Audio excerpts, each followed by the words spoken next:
Welcome to a Slice of Gaming podcast, special number 2, the most anticipated and the Fantasy Draft League. I am your host, Moonlight150, and we got another special episode today of, like I mentioned, we're going to be going over our most anticipated games that we currently know about for the year, and we're also going to be doing our Fantasy Draft live.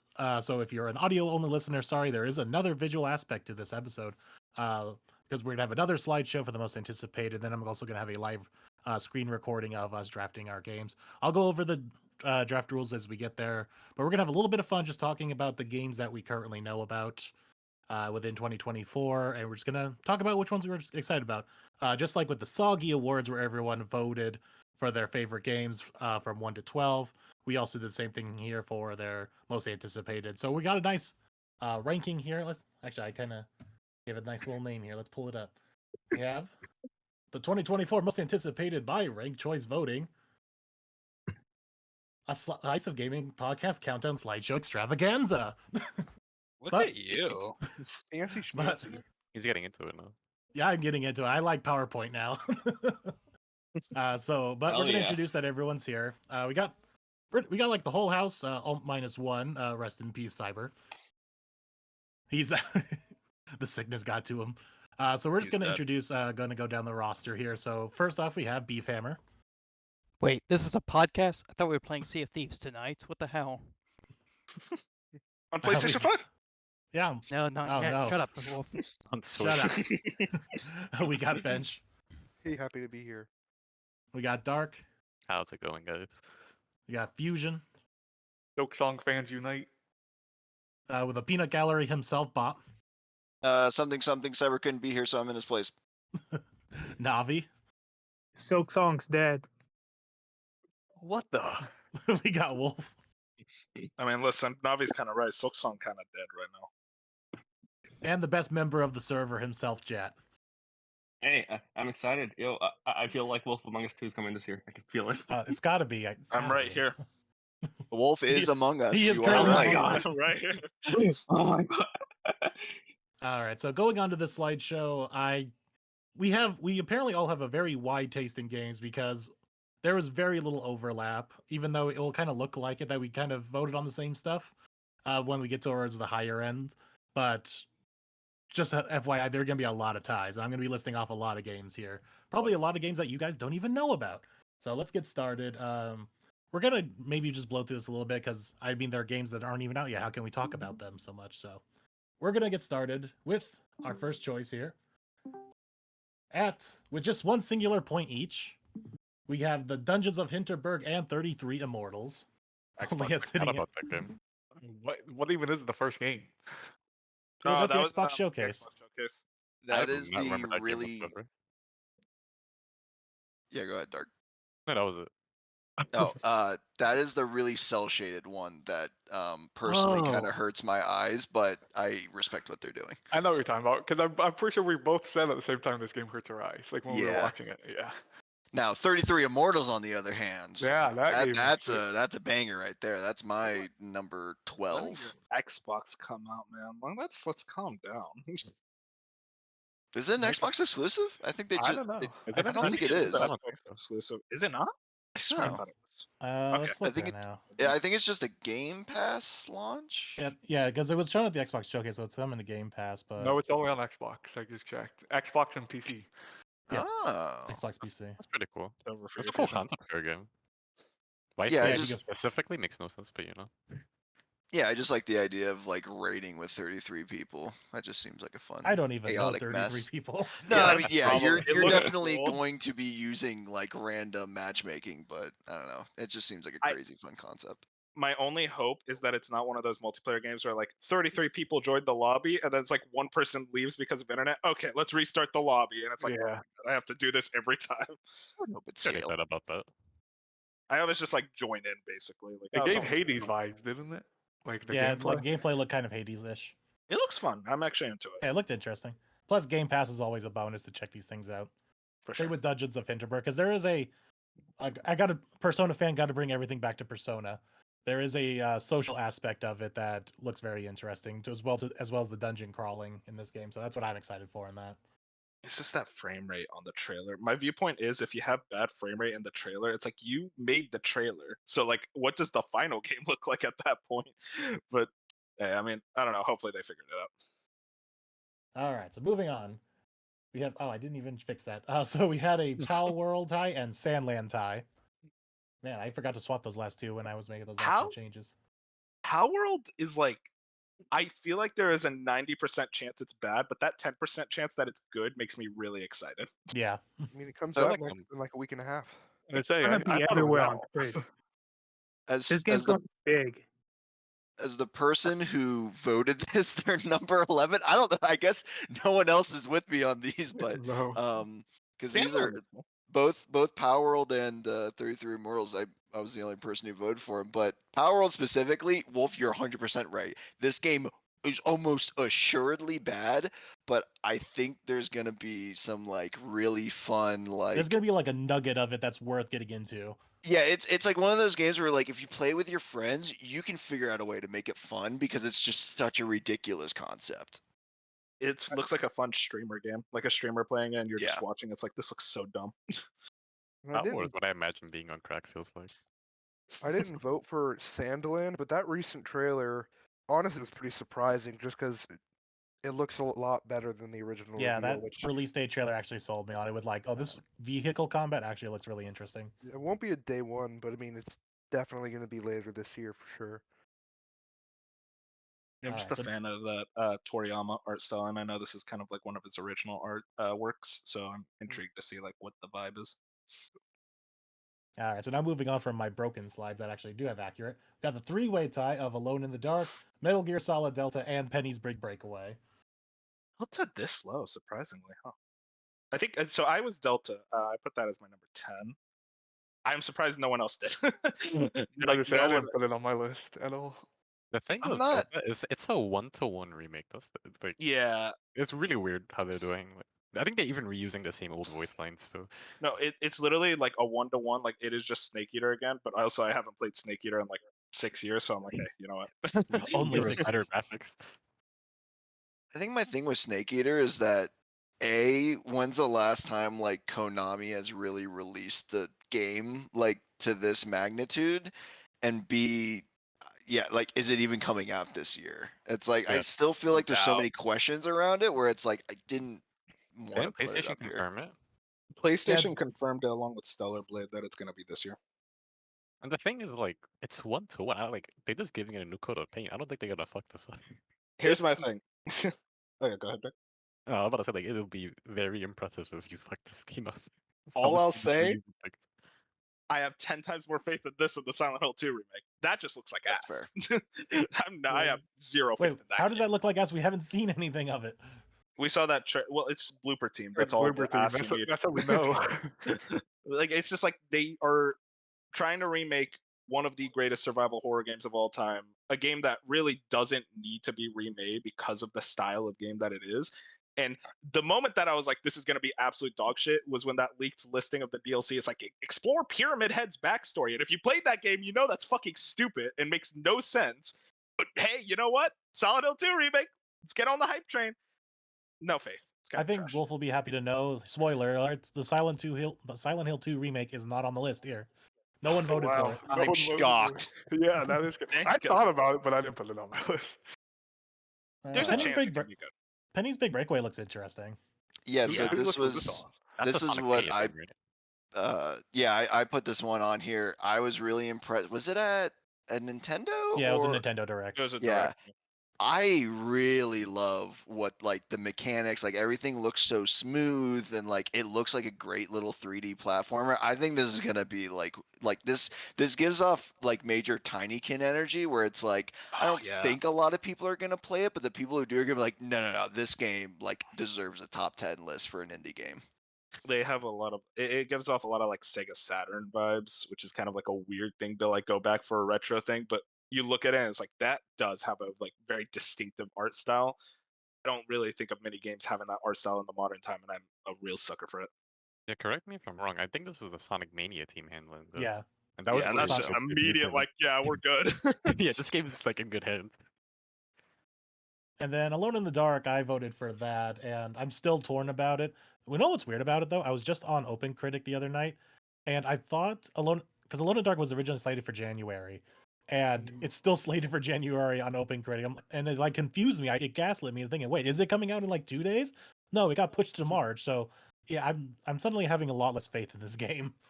I think it could be good. Like, it is very much a reboot of the original Alone in the Dark, which is fascinating because that's kind of like the grandfather of survival horror, even before Resident Evil. But I don't really have much faith in the team because I don't know who that team is, what they've done before, and no one's really talking about it. It tells me that there's not a lot of like hype around it. Maybe it comes out and it actually surprises us, and it's like, wow, this is actually really good. They had some previews this week, or like earlier this week that I thought looked pretty good. Honestly, I walked it and like Oh, I didn't watch those actually. like check Game that out. Informer put one up. I'm sure other people did, but like I watched the Game Informer one. And it looked like a solid like when you like a modern Resident Evil game. Like that's what it looked like to me. And it's got Definitely David played Harbour like in it, one from so. that demo. Yeah. All right. So next we have sitting at by itself at 4 points, the Haunted Chocolatier. What is this? No This is idea. the Stardew Valley. Yeah. Yeah. Oh. So Stardew Valley guy. This is my first time seeing this. It's in 2024.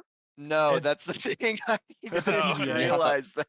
I think the developer concerned Dave because I'm pretty sure he still like solo develops Yeah, he this solo. and Yeah. Stardew. Yeah.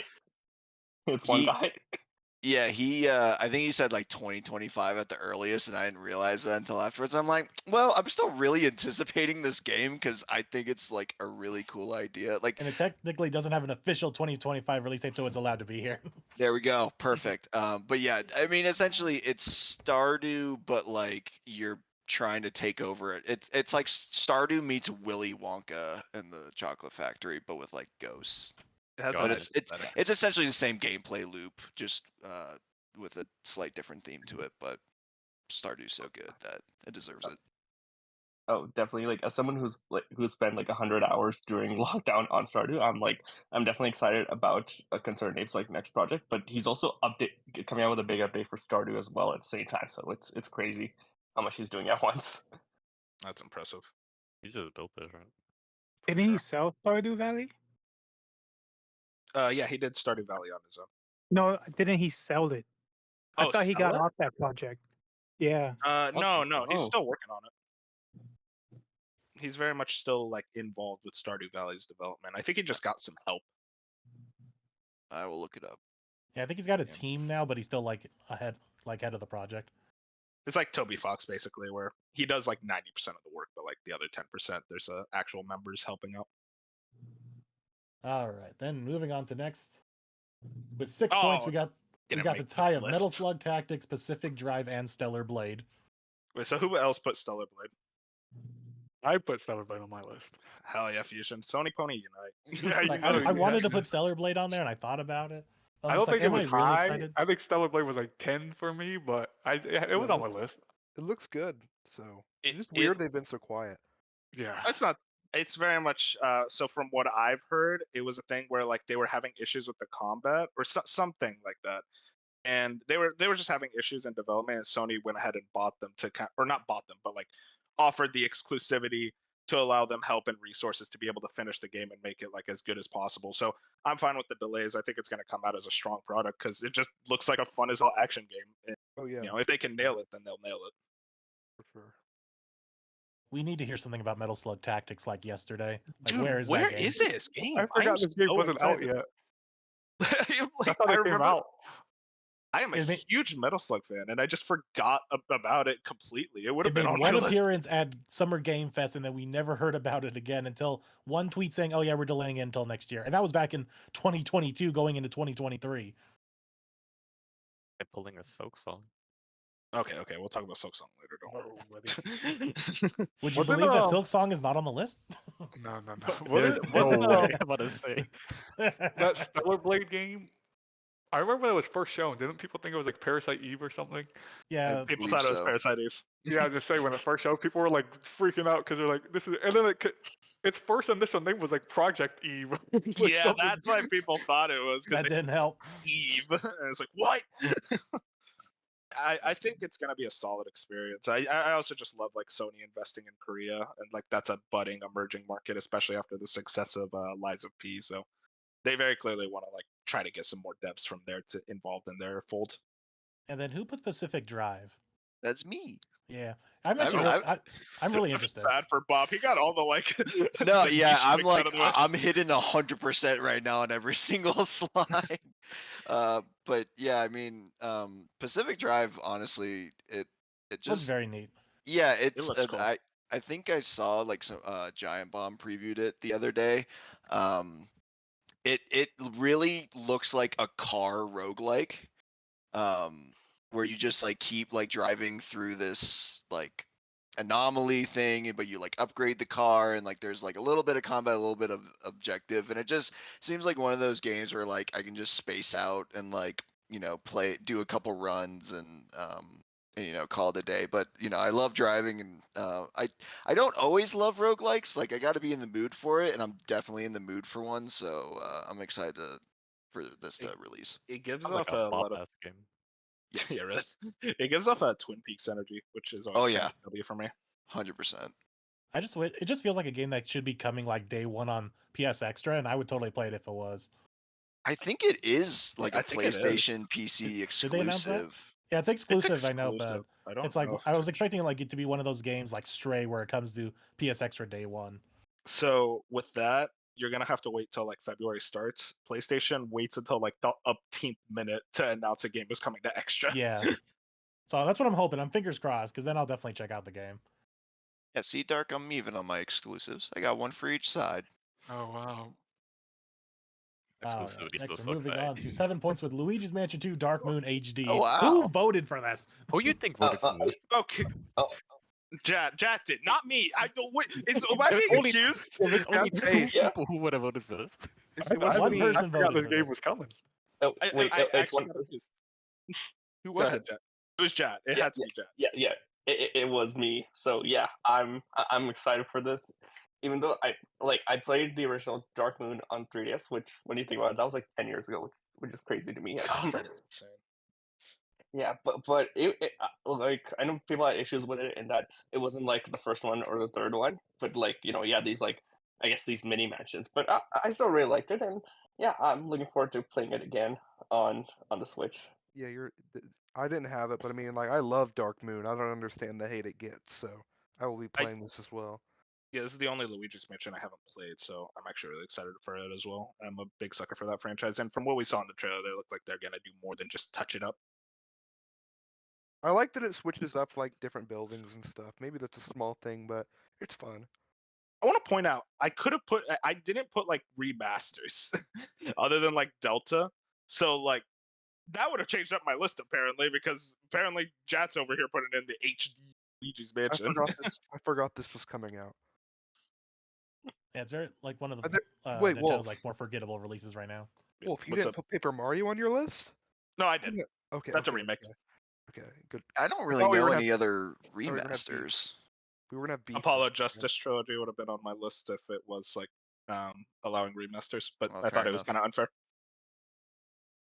All right. God is cheating. Is So what we got the massive tie here Oh my at God. 8 points. We got Expeditions, a Mud Runner game, Final Fantasy XIV Dawn Trail, Grand Blue Fantasy Relink, No Rest for the Wicked, and Replaced. Okay, let Bench talk about Dawn Trail. I mean, I think this was pretty high up on my list. I can't remember. I think it was in the There's top 5. there's no one else who would have put it on yeah. their list. Bench.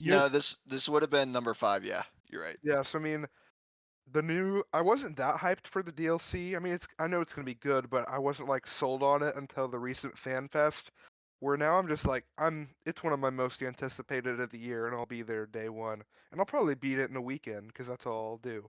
So Random question: how often do you play Final Fantasy 14?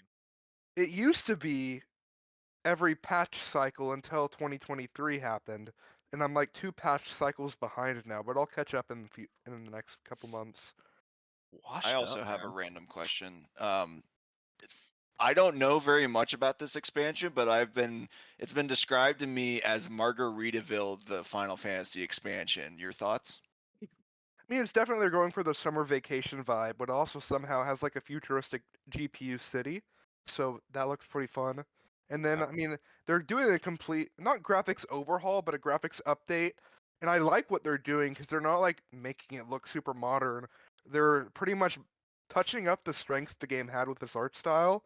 And it's just really overall an improvement that I'm looking forward to. And it's coming Okay. to Xbox next month as well. Now, Hell Bob, yeah. I'm guessing.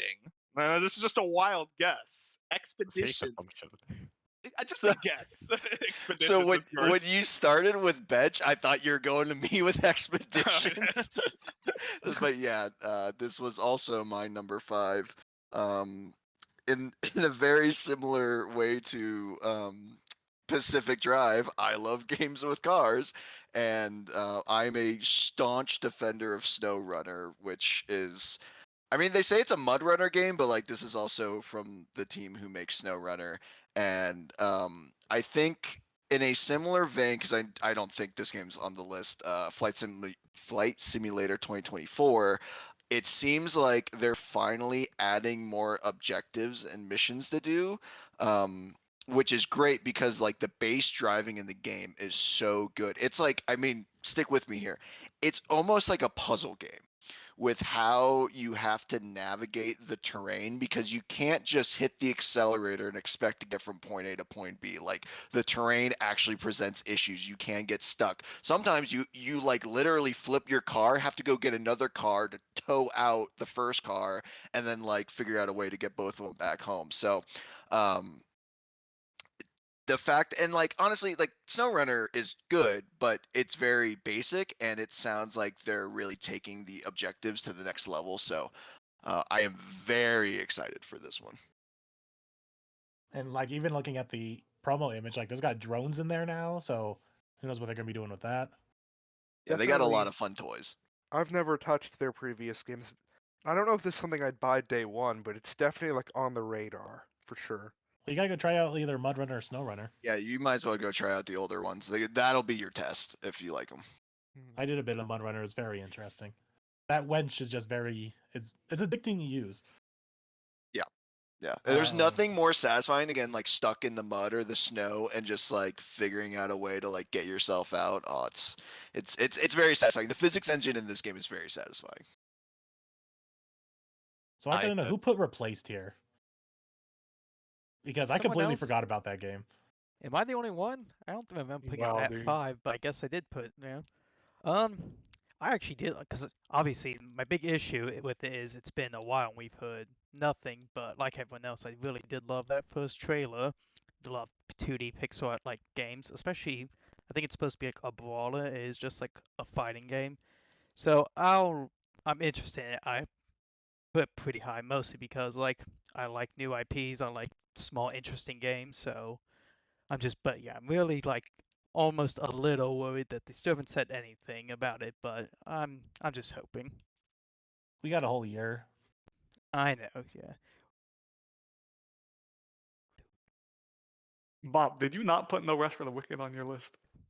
Okay, the only reason I didn't my is God. because I didn't think this was 2024, because it absolutely would be on my list It's if coming. it was. It's coming in 2024, I believe. Oh, that's fully. right. They're doing like the early access thing though, right? Well, maybe, I don't know. No, I it's just- that was the next showcase. Yeah, not they just said the early next access. showcase was in March. And the fact that they're, granted, games get Steam pages all the time without them being closed, but the fact that they're already like, hey, our next thing's going to be in March. We have a Steam page where you can wish list. Like, this feels like sometime in 2024. It's been a while since the last Ori game, 4 years. Like, this Yeah. just seems right.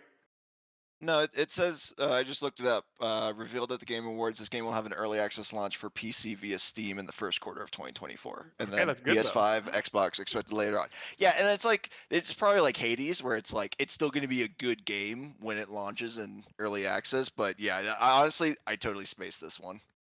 Because I am This- very excited for this. This is like it was just revealed, and it's already like it was number 5, like for me. Like the fact that it was just real, I just feel like I like for some reason with all the Moon Studios thing that happened a while back, like I just forgot that they were probably still working on video games before this trailer came out. Honestly, yeah, same. yeah, I just kind of forgot. But And they I'm like, just left. they made 2 like masterful video games, and this game like just looks fantastic, and I love how they're going a totally different way with it. Like the Ori games are just very like colorful and like they have this like beautiful story, and this game looks like it's gritty and full of blood and gore, and like they're just going a totally different route. Like I'm so in for like whatever No Rest for the Wicked's about to be. I love when devs do a tonal shift like that, and I haven't played the Ori games, but the trailer definitely sold me on at least trying them out. So definitely gonna be on my list. Well, not on my list, but you know. I was shocked. Like to Fusion's point, like I'm so used to like the Ori games where it's like, you know, cute and innocent, and, like the combat's like still lighthearted, and then in this there's like blood and dismemberment. I'm like, holy shit, is this the same studio? Did we talk about Grand Blue? We did Oh. I had it pretty high up So- on my list. I've been This is following it. this game for a hot fucking minute. Yeah, I was intrigued by it. It was close to making my Yeah. list. I always wanted to get to Grand Blue, but like it was a gacha game, so I didn't want to deal Yeah, with so that crap. this game This is looks a like lot better. It's sure. a mixture of Tales of Arise and Monster Hunter, and it looks really interesting. And from Oh, what the devs have Monster said, the main story is like 20 to 25 hours, but then they said it's a little bit more afterwards. So you're looking at like 30 hours.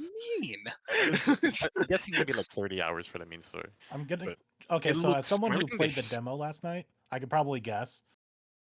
So when you start up the demo, you have the tutorial. You have a portion of the game as like your just typical standard story demo, but then you have the quests. So I'm guessing that's where the Monster Hunter part comes in, and that's probably the stuff they are going to add later, where there's going to be boss fights, extra horde modes, and other little quest things to do like that. They'll probably add stuff like that to the game to have more content later on.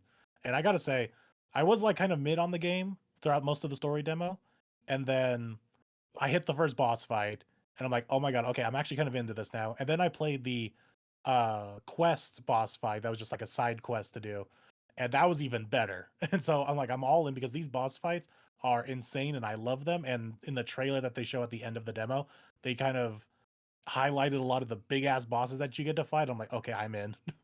Yeah, I haven't. So It wasn't on my list. And it's definitely something that I'll check out this year just because I've also wanted to get into Grand Blue, but it's like no gotcha games for me because I don't have that kind of money. But it looks. I haven't played the demo, but it looks appealing. Just not something I'd want to spend $60 on, if that makes Yeah, sense. it's definitely not a $60 Yeah. game, but something later on. Which, by the Cool. way, it's a day before Persona, so that's Yeah, just like- a hard sell. That in didn't, that general. didn't help. what sorry, people have go ahead. said who've played like previews and have kind of flown out to go play this game, this for the story, it starts out incredibly strong in the first act, and then you're gonna like the tutorial area is super strong, and then the game goes to a halt until like the middle of the game where it ramps up again tremendously. So that's why I'm guessing the demo put you like in the very beginning of the game, and that's why not much is going on. I also hope to hear the game just has a strong overall story. I hope it's not kind of like just using the characters of the franchise, which I have no experience with, and kind of like not doing much with it. Hopefully, Yeah, there's a good I'm story. curious where the demo is because you already have your full party of 4, or actually 5. You have like a side Well, there's character. like 20 characters or Yeah, something. there's like there? 20, 30 Okay. characters. So All it's good. right, so it's got to be like somewhere near the beginning because really the whole demo story is you arrive on an island, island's being overrun by goblins, go kill the goblins. Yeah, that's it. That's the beginning. The setting looks good though, and the graphics are just Graphics that are style fine. just works for a JRPG. I But think yeah, it's the gameplay is very Tales of Arise, a little bit of Final Fantasy VII Remake and Monster Hunter, kind of with this weird mishmash. Especially in the boss fights. That's where it goes full Monster Hunter, and it's awesome. I think I get the point of Monster Hunter fans now. We talked about replaced while I was gone, right? Just want to Yeah. make sure. That was Yep. Beef's. That was Yeah, yeah. Beef's. That looks selection. cool. Yeah, I'm actually intrigued by that game. Thank you. Glad someone else does. But yeah, I'm Hey, interested. I thought it just looked cool completely too. forgot about I forgot. it. Yeah, we haven't Yeah, done I- that I- in like years. I forgot to. I'm sorry. Beef. nah, yeah. No, I get it. But like, I'm just like, it's interesting. I think it's on Game Pass, I believe, because I know it's it's Yeah, It because is. I think it's Yeah, it Xbox. is. So Yeah. yeah, so I'm like, it's 'Cause when they definitely something first I'll showed it, play. It was like Good the on it. greatest looking indie I've ever seen, like visually Yeah. wise. It's been at like every Xbox showcase. I hope it's a Game Pass day one at this point. All right. Moving on. Now we got the tie between Nine Souls, Princess Peach Showtime, and Stalker 2 Heart of Chernobyl. Tied at 9 Okay, points. Stalker 2. Okay, guys, this game looks fucking awesome, right? Like, we gotta agree there. This game looks insane. It was on my list. That's all I'm saying. This is I the don't know who else closest I'll said get to a Fallout. This is as close as I'll get. I This is mean, the everything. game It where looks like good. you Go can ahead, Fisher. go. Okay, well I guess I'll go. This is like the game where it's like I forget it's coming like every week. Honestly, like I Same. forget it exists, but every time I remember it's coming, and then I look up screenshots and stuff of the game. I'm just like, this game's going to bang. Like this game It's just looks like so good. unreal. I don't understand how it looks as good as it did. And the reveal was 2020, so they've been working on it for a while. Obviously, they're in Ukraine, so like there was kind of a weird situation there when the war happened. But like they were able to. The fact is, they were able to rebound and come back, and it still looks amazing. And they really like very serious. Like, hey, it's going to hit this year, so I'm there for it. And maybe soon. They say Q1. I'm Q1, you pretty think? sure. Yeah, so like Yeah. it could any day now. I guess it could be the Q1's release too date. busy. You guys can wait till April, right? It's not. It's not. Is it at the Xbox Direct next week or no? No. No. Wow, The that's a Shadow little Drop. weird. That's a little. Wait, it could be that last game. No way. There's no The way. shadow drop. They just way. shadow. They shadow drop it. I'll actually be upset more than happy. I don't think they can because it's not their studio. Yeah, they can't. Yeah, Yeah, probably I not. guess Game that Pass. makes sense. Those are all only Xbox video games in that Direct, right? Yeah, this Mhm. is Yeah, like okay. more like a third-party relationship. But also, when I mean, not to be mean, because I think this is another one of those games where, like, when's the last time we got like a real update? Like, I know there's external factors preventing like more They had communication. they actually had a trailer Earlier like, this month. probably a month ago or something. They had a story Yeah. trailer. Oh, okay. They've been like releasing content actually really steadily. I remember because like what happened, they were like, "Hey, we have to pause development," and they're like, "Okay, development's back up," and like they actually have been consistently releasing stuff. The problem, they just haven't been at any showcases, which I'm surprised about. It's like if I'm Xbox, it's like, "Yo, come in, come to our showcase." Yeah, maybe they just don't have the time to like cut out like a slice or something Yeah, for a they've trailer. been just like posting everything on their YouTube, really. Yeah. But it's also it's like they make these trailers. At Sure, that point, yeah, just, that's like, fair. Throw it at a showcase. But yeah, I get your point. What other game we got? Did on here? anyone want to talk about Nine Souls? Who voted for I Nine won. Souls? I voted for Nine Souls, and it's This game that's the rules, only man. reason it's all the way up there because I assume I'm the only. I put it probably. What would it be? 4th on my list. So yeah. This is supposed to be my like Silk Song Hold Me Over game. Like Nine Souls looks so good. It's like a Metroidvania. Like it's a cyberpunk. What's the other word I'm trying to use Fusion. here? What up? So it's gonna hold you over until 2025, right? Okay, dude. Shut up, bench, bro. Let Fusion speak. It's they call it an Asian fantasy inspired futuristic cyberpunk. I'm like, what game has ever done like that? That's what they're making. I don't know. It just looks. There was a demo that I played a while back. That just like the combat plays super smooth. It plays very similar to like Hollow Knight, like that you would expect, like as a Metroidvania. I don't know. I'm just all in on Nine Souls, and it keeps getting delayed. This is like one of those games where people always hate on indies or don't pay attention to indies because they never come out when they're supposed to, because this game's been delayed like 4 different times. That's kind of why I didn't really put it on my list, because like my thing with indies, it's so hard for me to be excited about them. I love indies, but the problem is they just never come out when they're meant to. So I just don't get excited until they're out. And when they're out, I love them. But it's just like I don't trust any indie release date. It's nothing against them. It's just I've been burned in the past. That's They're really saying it's Oh, this quarter. I don't trust any release date. Also true. I mean, They're saying it's quarter 1, 2024 now is what they're saying. I really Oh, think did we're they going really, to get it man? now. Yeah, I really think we're going to get it this quarter. I just don't know when. I just hope like because this game started as like a crowdfunding game. I'm pretty sure it's Red Candle is the dev team, and I think their other 2 games are like very small horror games. Like this is a totally different thing than what they're making right now. So like they've probably been developing this for years with a bunch of crowdfunding and a Kickstarter and everything. But like I think this is going to be a game that's going to come out and be like put them on the map as an indie studio. Like I thought the demo was that good, and I think the setting is that unique where it's like people are going to look at this game the same way when Hollow Knight came out, and they're gonna be like, "Wow, this is like a must-play Metroidvania." Maybe I'm hyping it up way too much, and it comes out and it's not great. But like that's the feelings I get around Nine Souls. and then Princess Peach. So this wasn't on my list. That was I on my kind of list. wish This was on. I wish I put it on my list because this game looks awesome. I put it on my It list. does. Yo, Yeah. The It's fact like that that it's- Princess Peach hasn't gotten that many games or like screen This time is her in second general, ever. outside of being like a damsel in distress, I think Mario RPG did a good job of using Princess Peach, surprisingly. But it's like it was the last thing you would expect because she never appears anywhere. So her getting her own standalone game in fucking forever is incredible, and it looks really interesting. The concept that they're going on. It just sucks 2 other massive games that I'm way more interested in are coming out that Yeah, same day. that release date is evil. Like March 22nd. We'll get to it, but my god. Yeah, but the thing I really like about like how Princess Peach looks is that her costumes seem really unique. Like Sword Fighter, she's a detective, and Yeah, like they said there's a lot of costumes. oh Mhm. yeah, and that's a very good thing is that they're not just making her like like Fire Peach, Ice Peach, making it like Mario. No, they're going very creative with this, and I'm really excited as well. All right, so let's go on to 10 points with Earthblade, Prince of Persia: The Lost Crown, and The Wolf Among Us 2. Persia comes out next week. You guys can That's wait why a I didn't week. put it on. That's why I Yeah, didn't put it on my same. list either. That's the whole reason I didn't put it on. Excuse me, no, this came, we did this before the demo. So actually, I even said this before the demo. I don't know if anyone else put, but the demo did sell me a bit. I wish it was a little longer. Maybe I'm just used to big JRPGs with their massive ass demos, but the demo does help a lot. I miss demos, so It was such a good demo. yeah, That it was The demo pretty good. movement's amazing. It Yeah, feels and so good.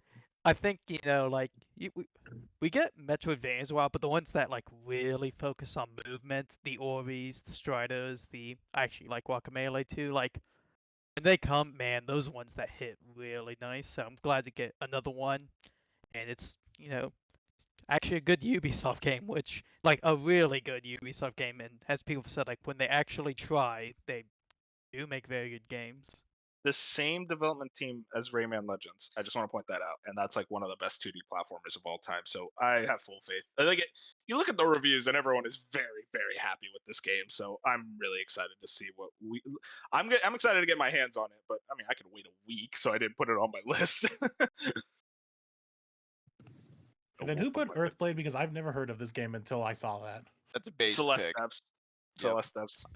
Yeah, I was gonna say, I know I also put this one. I don't know if anyone else did. I'm a little worried again, 2024, because they didn't say anything. But Celeste Devs, yeah, this is gonna Come be on, great. it's gonna be a 10 out of 10. It's from Celeste. Did Cyber make a list? Yes, Yeah. I never made a list. Oh, Cyber then did maybe- make a list, Not- so this might have Yeah, I been want on to point out, Navi forgot to make a list. So I'm always called out for forgetting stuff. This man forgot to make an anticipation list. So there. Yeah, saying. but we'll give him. This is his one mistake. He sees it again. He's never on again. You know what I mean? It's a Yeah, joke for the audience. I will say Earthblade. I wasn't the biggest fan of Celeste, but like I look at this game, it definitely is like striking me a lot more than that game did. So I'm intrigued to see what they can do with that. And Well, also, I except have more faith that it'll hit 2024 because they announced it was 2024, like late 2022. So Like I said, their Steam but page still says 2024 right now. So They constantly update the game, I believe, like giving us updates. oh, have they? I believe so on their webpage. Last time I checked. I have not Me seen any of too. those. I gotta Like, play Celeste also- before this game comes out. Honestly, I think it's interesting to point out that that's now what 3 Metroidvanias that we've seen so far. We Like, got a lot. if you're a Yeah. Metroidvania fan, which This is a a good year. lot of us are, yeah, we are eating this year. This is the year of the Metroidvanias and the year of RPGs. Yeah. All right, and then yeah, Wolf Wait, Among Us 2. I just hope that's good. I really enjoyed the first game, and First game we've was been waiting incredible. forever for a sequel. And I I hope hope it's just not one right of those here. sequels that you wait forever for and then it sucks. I really hope it's not one of those cases. They've been cooking My- this game for almost 10 years at this point. Yeah, Well, yeah, my it- worry. Yeah, go ahead, Jeff. yeah. I'm sorry. No, I was gonna say like that the development for this game like because I also put it on my list and I'm so hyped, but at the same time the development has been hell where the studio got shut down and then they like they had to team up with another studio who has some of the former Telltale employees and they had layoffs like a few months ago and like I'm still hoping that this still ends up being a good product and everything like even the trailers cinematically they look good but. Yeah, we'll see if it makes it this year. I have a friend. He's not like hardcore gamer like us, but he still loves games. And like, this is like his most anticipated game. He wants this game more than anything. He asks me every single like month. It feels like sometimes week. hey, is there any more new info on Wolf Among Us 2? And I always got to go, no, man, I'm sorry. I'm There's sorry. there hasn't been shit for like a year on this game. I mean, I hope it's good. My worry is that this is like a whole new Telltale, and also they got hit with layoffs recently. So it's like, I hope it's good just for the Wolf Among Us fans. It's just, it's tough, you know? All right, now we're gonna move to Hollow Knight Silksong and Rise of the Ronin and Tekken 8 all at 11. That's crazy. 2 of my babies are here. This is evil. What Silk Song? I wonder who. Crazy that Silk Song was this low. I mean, I just felt like it should have been higher, guys. I listen. I this your can't number one? get excited for it. I'm just like, Yeah. it's just what I was saying. Like, I know it's gonna be an amazing game when I play it, but I can't get excited because they just won't tell us anything. Fusion, Oh, where was we- Silk Song on your list? My number 2. Yeah, so that's the He's the 11 only points right one. there. So no one else Yeah. voted. No for one it. else put it on their list. Yeah. I think if this was Crazy. 2023, it would have gotten a lot more votes. But now it's been another year since we've heard Yeah, dude. anything. Like, They Greedy haven't said triple A anything kids since the out here, last dude. one. They don't Yeah, understand the pain. Fusion. They literally like they delayed it in the Xbox. They're like, oh, it's not coming out in the first half of 2023, and I'm like, okay. So when will you tell us so? And they just went silent. They don't even make an update like, oh, it's 2024 now. So it's like, where are you guys? What is happening over Okay, We to be fair, discovered a week ago they haven't tweeted from their official Hollow Knight account since 2022. Oh my my God. god. to be fair, Hell! to be the whole Unity situation happened, so it seemed like that did affect them in some way. But Jesus, please That say affected like a something. lot of devs. So But they can't could have said imagine there's- something. Yeah, it wasn't Yeah. so severe to where they could have like set out a tweet. Fusion, this is like fraud alert because it wasn't your number one. My number What? 2. Yeah, it should have been your number one. No. Yeah, We'll bro get to was my like number 1 when we get there. fighting for Silksong for so long, and he's like, number 2. We know what my number 1 is if we actually Losing thought faith. real hard Last on it. of Us But 2 remastered. Last of Us No. 2 is next week, Fusion. Come it's on. not. It's not that. I- But we'll get to it when we get there. I all just right, think we want to talk Silksong's like about. the Silksong's game gonna that be amazing. yeah, it's gonna be amazing. We don't really have to talk about Silksong because like we talk about it every year. We have to make an anticipated list. It's on there. Like, We talk about it like every day at this point. Wait, one last thing though. I think it was Mike Bonatti who made the joke where like that Prince of Persia feature where you can add screenshots on the map to where you're like you get stuck and you need an ability, so it's like easy to go back. Like he made the joke that Team Cherry saw. It's like, oh well, we got to put this feature in. That's another 8 months of development. No. Like push it back. Yeah, I mean, we can. Wolf, do you want to go into your Tekken rant now, or do we want to talk about Rise of Ronin? Talk about Rise of the Ronin first, because I Mm. don't want to talk to these people. Yeah, the Rise of the Ronin, it looks fantastic. I mean, that is probably one of my favorite eras of Japanese history, and it seems more grounded than their previous work, which is something they've come out and said. Which means just everything they show about this game looks incredible, and like I'm a fantasy guy, and for me to like almost like pretty confidently gonna pick this up over Dragon's Dogma 2, like I can't wait. I have been fighting for the word of Team Ninja forever. I have always said they are one of the best studios, one of the most consistent gaming studios for so long. And I feel like this is the game that's going to show people why they're one of the best. Like what Bench said, it's grounded. I think they really want to try to focus on story. And it's going to have that classic Team Ninja action combat that they're known for that I absolutely love. It's easily up there for like, that's my March 22nd pickup. That's the first game I'm playing. I love Same. just like Bench. I love that samurai era so much, and I don't know, just everything about that game. Like every time I see stuff on this game, it climbs higher and higher for me. I will say some sad news. I have a friend, Ghost of Tsushima is their number one of all time, and I showed him this trailer expecting him to like love it, and he said, "Nah, the graphics just don't look that good for me. I don't like the art style." Pony. Yeah, I mean this is a Sony exclusive, so I don't know, but like He's an I- ultra Sony pony. Only PlayStation first party Yep. games for him. this is definitely one of the weird ones who's kind of like in the limbo of Sony trying to make it like a second party-ish kind of thing. That's very. I mean, it is just by definition a second party. Like Yeah, so- this is a game they're funding to be like on their platform. I can't wait. Did anyone else put Rise of the Ronin, or is it just me and Bench? I forget. I don't think it was on my list.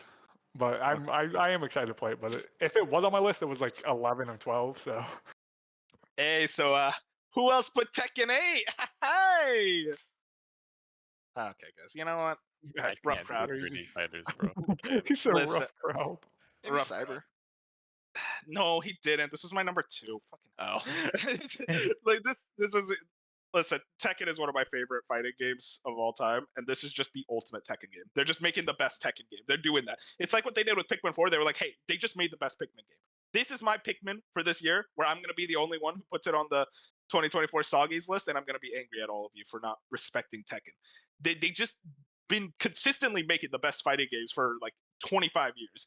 And this is just going to be another one of the best fighting games. I love 3D fighting games. I'm not even that big of a fighting game fan, but Tekken is that fighting game for me, along with Smash Brothers, where I can play it for hours and hours and never get mad, never get tired, and always feel myself improving. Because just something about that combat system hits for me that no other fighting game does. And I don't know. Like, I look at that character roster, I'm a little saddened because 2 of my mains from Tekken 7 aren't coming back, but I look at the new characters and it's like, okay, you are clearly doing something crazy here with the French guy. That's my boy. I'm in with him. So easily, that is the game I want to play right fucking now. If I am just dying with those 2 weeks in between. I have a question about Tekken. Like, we had Street Fighter and Mortal Kombat last year. What makes Tekken different? Like, what makes it stand out for It's you? 3D. It's It's a 3D. 3D arena fighter. Okay. But, Probably I mean, something I would maybe pick up on sale one day. You never know. it's a sale. I mean, Tekken 7 goes on sale for like $10 every like month. So it's really just like Tekken 8's gonna go on sale eventually.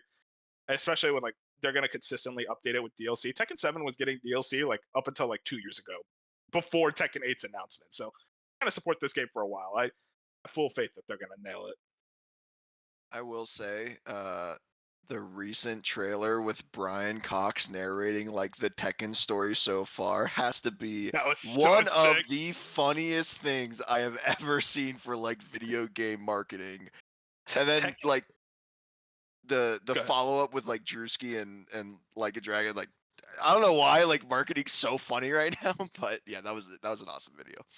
Tekken's story is such a like if you have like 2 hours to spare, watch the story of Tekken because it is genuinely one of the funniest like timeline.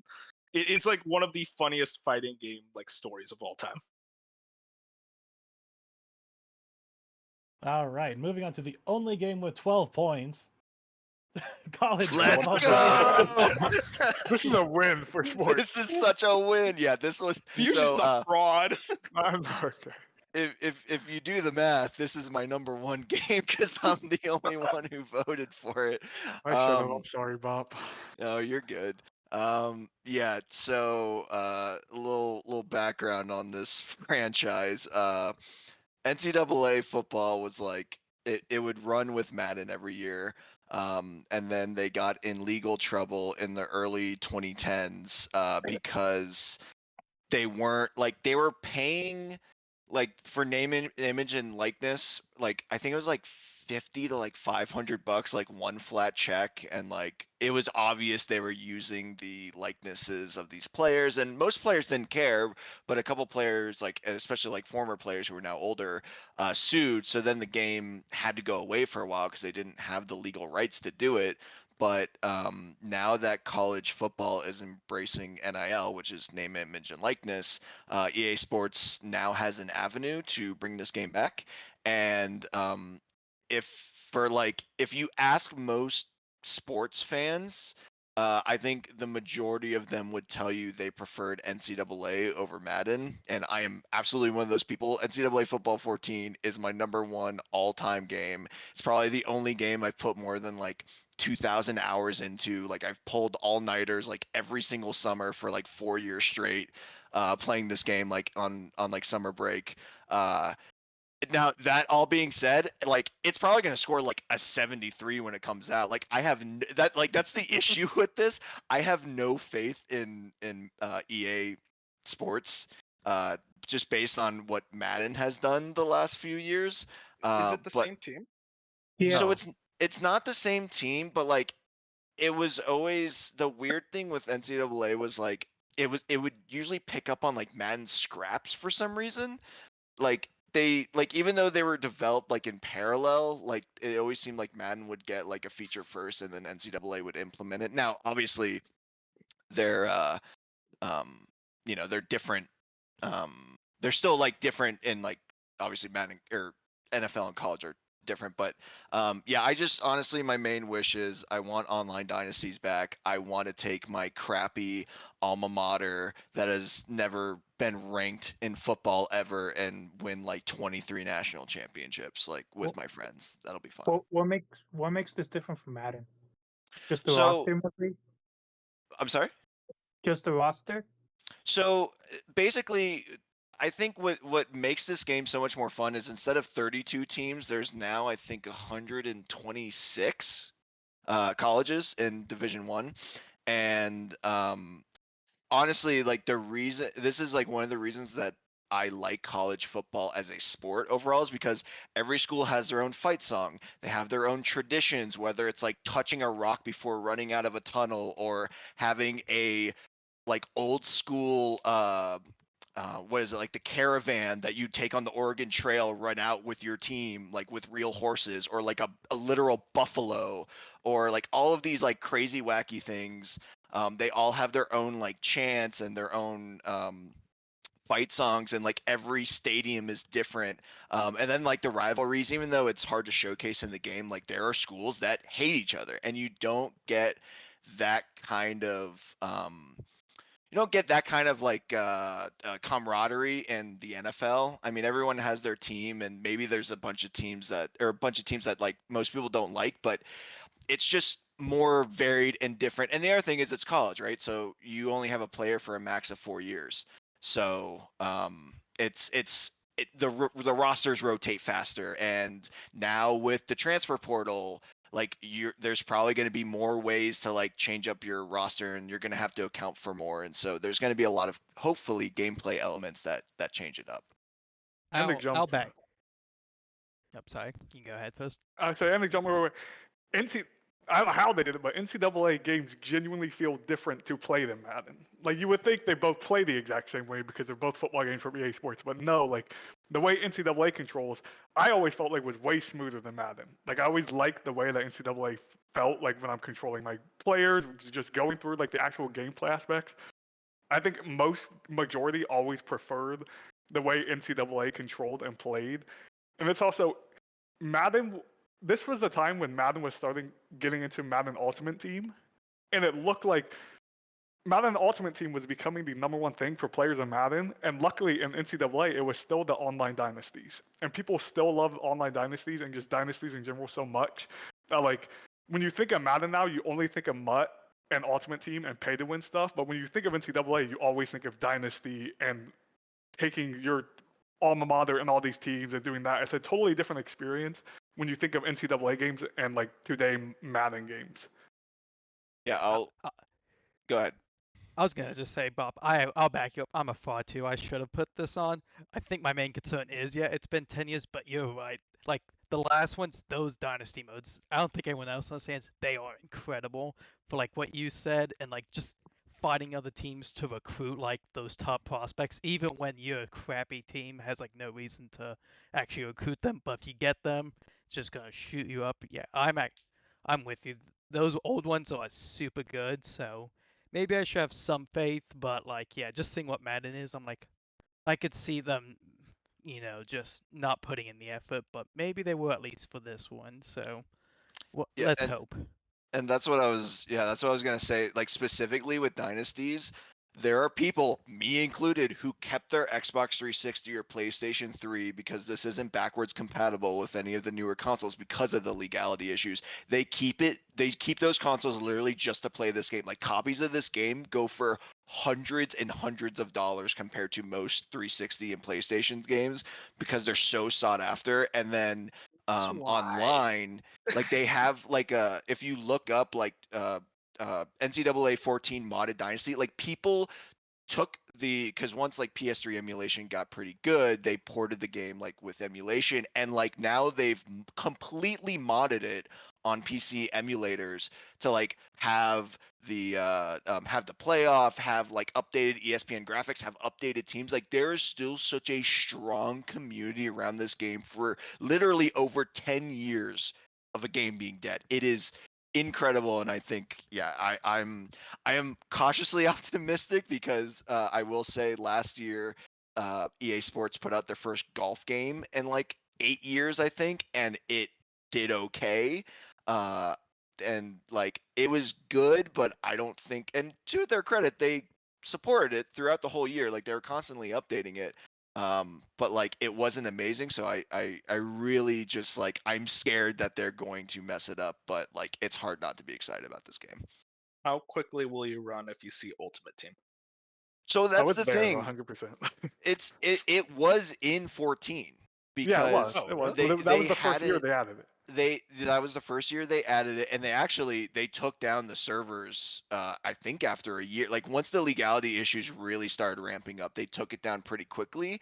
And so I hope that's why it didn't catch on like it did. But I would not doubt, because my thing is the way you monetize this game is you only release the like home and away and maybe a third jersey, because college football has like a cajillion different jerseys.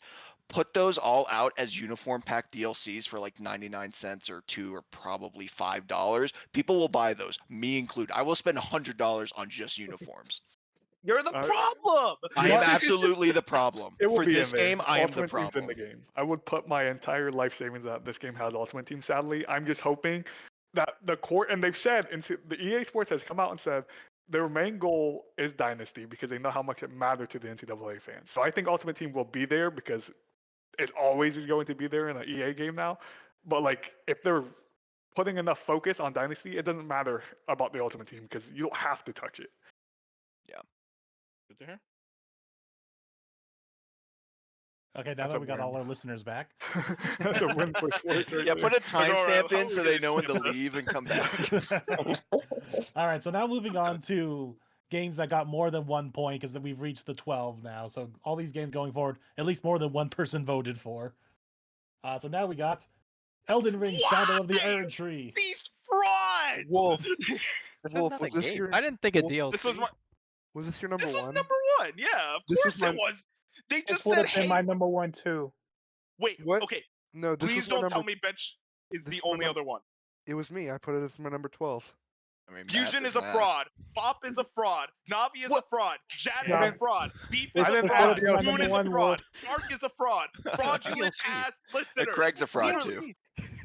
I just want to say, yeah, I Craig's a put fraud. games. They just said, "Hey, we're making DLC for the best game ever made," and everyone's like, "I don't want to play that. I don't care. I want to play NCAA." No, sorry, Bob. I'm not gonna hit you with that. Yeah, fire. I'm about to No, no, fight no, you. no. I'm You're about to spitting punch facts. you through this I'm not gonna hit you computer. with that. But no, they're just like, "Hey, we're making DLC for the best game ever made from Software." By the way, I want to point out they just make the best DLCs. Like, it's not even a contest with who makes the best DLCs. They just do the best DLCs. They make the best games. They've never really made a bad game since Demon Souls. I will fight for Dark Souls 2. That is a good video game. They just Yeah. know how to make DLC. They have, like, look at the Dark Souls 2 DLCs. That's the best part of that game. Artorias of the Abyss, God tier. Ring of City, God tier. Fucking Bloodborne, the Old Hunters. Hey, we just made the greatest game of all time. What if we just made the greatest game of all time twice with the Old Hunters? That's just what they do. And with Elden Ring, they're just gonna say, "Hey, we're gonna make the greatest game of all time again." That's what they always do. From Software is just the best in the business. I feel like the only way you could say they're not is if you're lying. That's all I have to say. I'm sorry. Maybe I'm a From Software fellatio king with this company, but I just think they're the best in the business, and will be there day fucking one. Yeah, I mean, I don't know if I'll be there day one, but after playing Sekiro, I definitely started to want to play more FromSoft stuff, and I'm definitely on the lower side of Elden Ring, even though it's a great game. But I mean, just going back in that world with new content is always a good thing, and I'd honestly like to replay Elden Ring with the DLC comes out, which would require some time, but I'm sure it can be done. You barely touched the original content though. I Go did. back. I did most of the main side quests. Did you fight Melania? No, because I wasn't confident in my skills then. Oh my god. But now, now I Get have, Rivers go of back. Blood. You'll Just go get back. Rivers of Respect, Blood. bro. I have beaten Sekiro now. I have personal confidence that I could take her on. Sekiro was She is not so Elden much Ring. harder than any Yeah, she Sekiro is way boss. harder than anything else. Nah, Ishin was built different.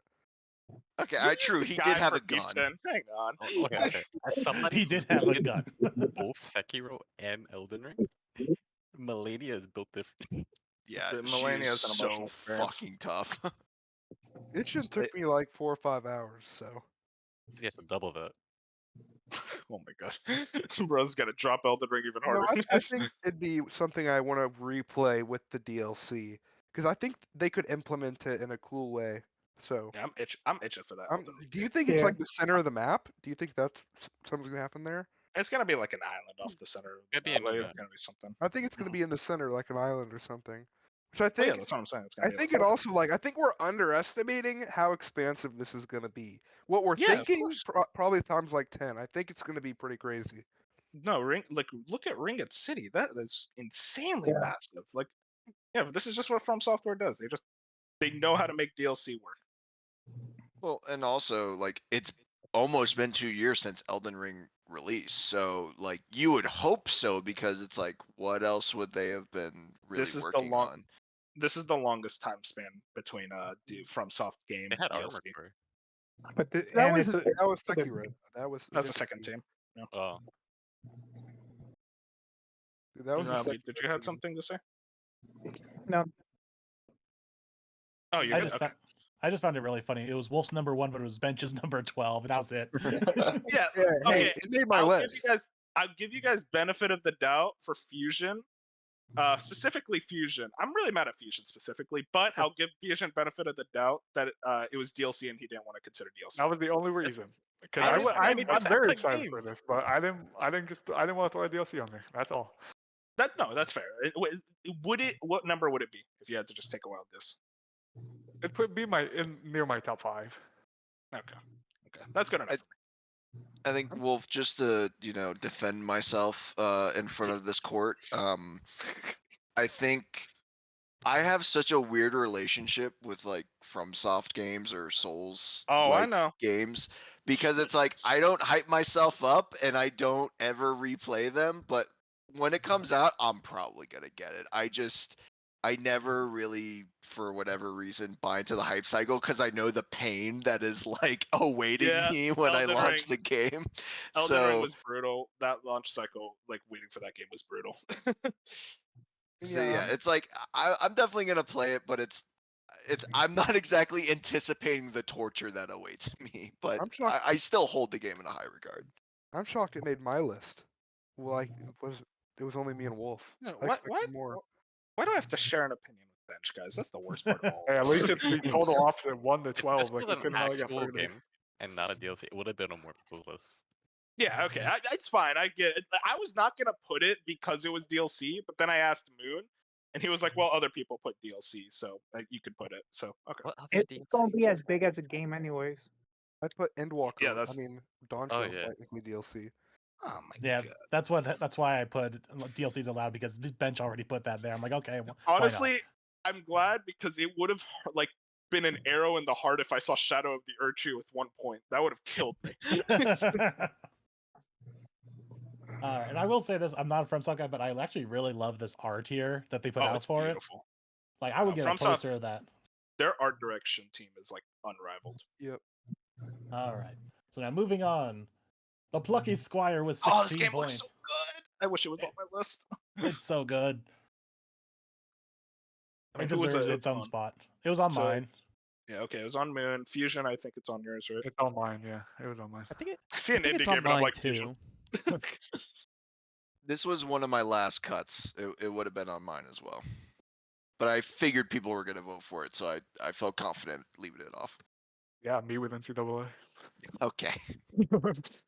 Who had it highest? Mine was like I think 11 or 12. So I definitely No, mine didn't was have a like super 5 or 6 or something like that.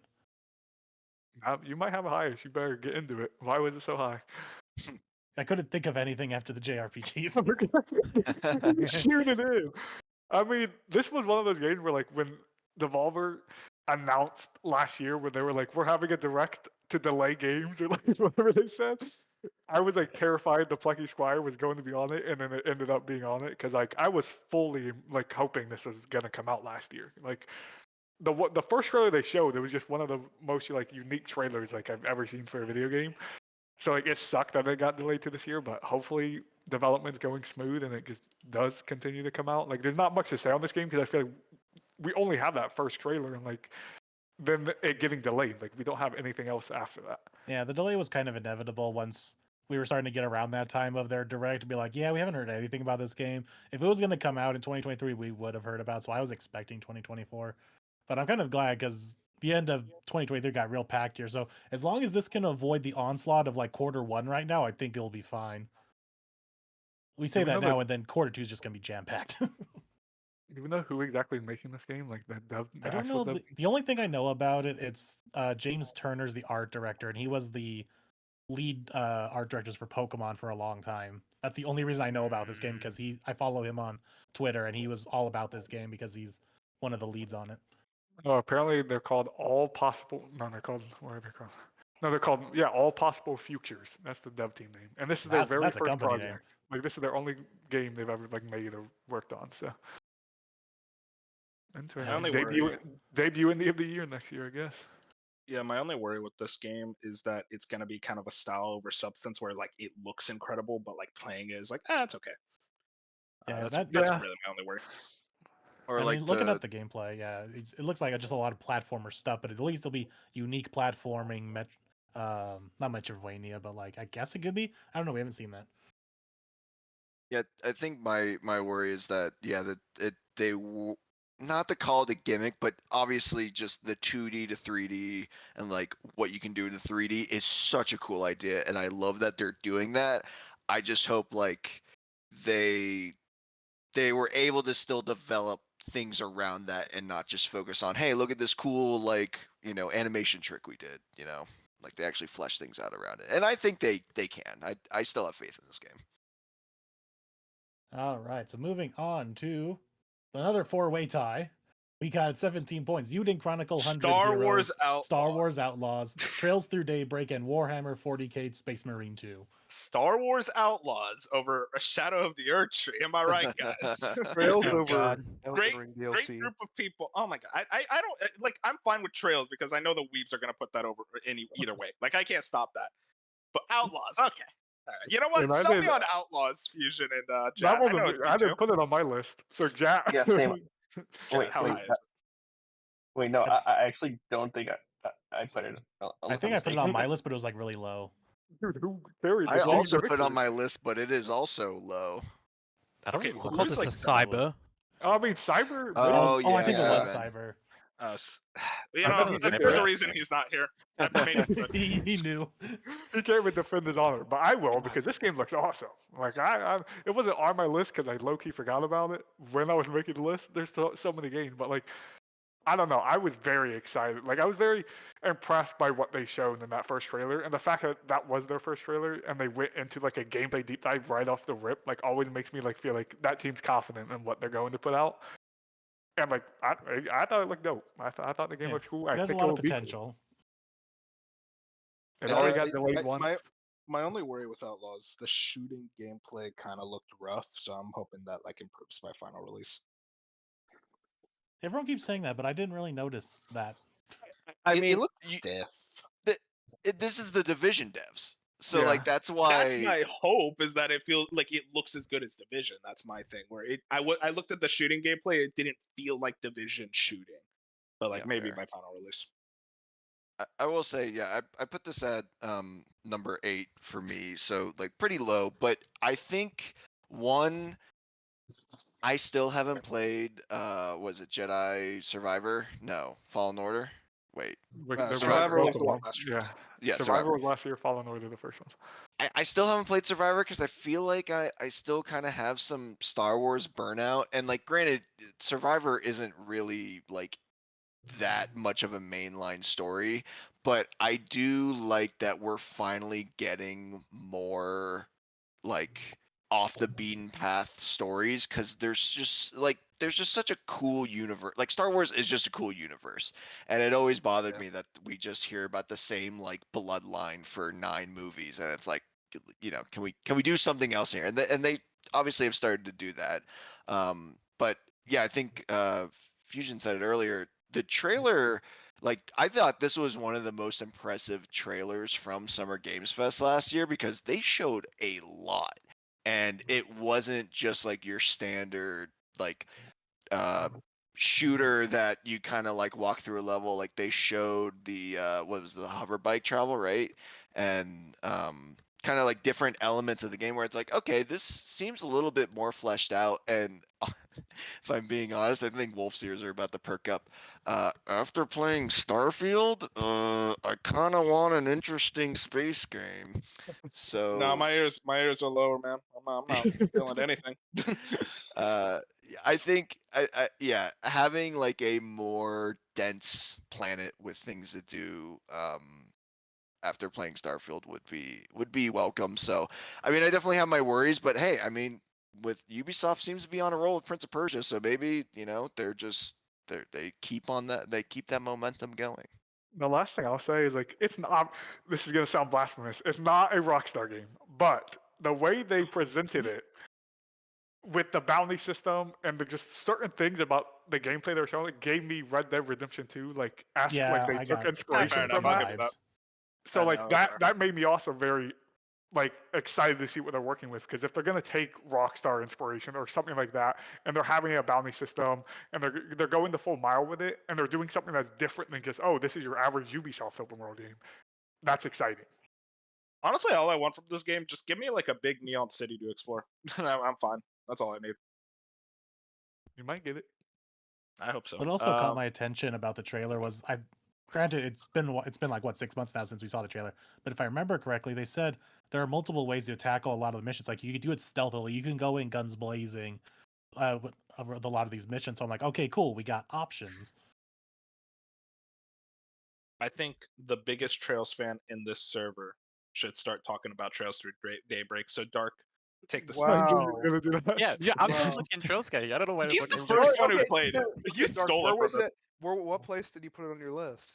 It was like either 5 or 6. It was number 4 for me.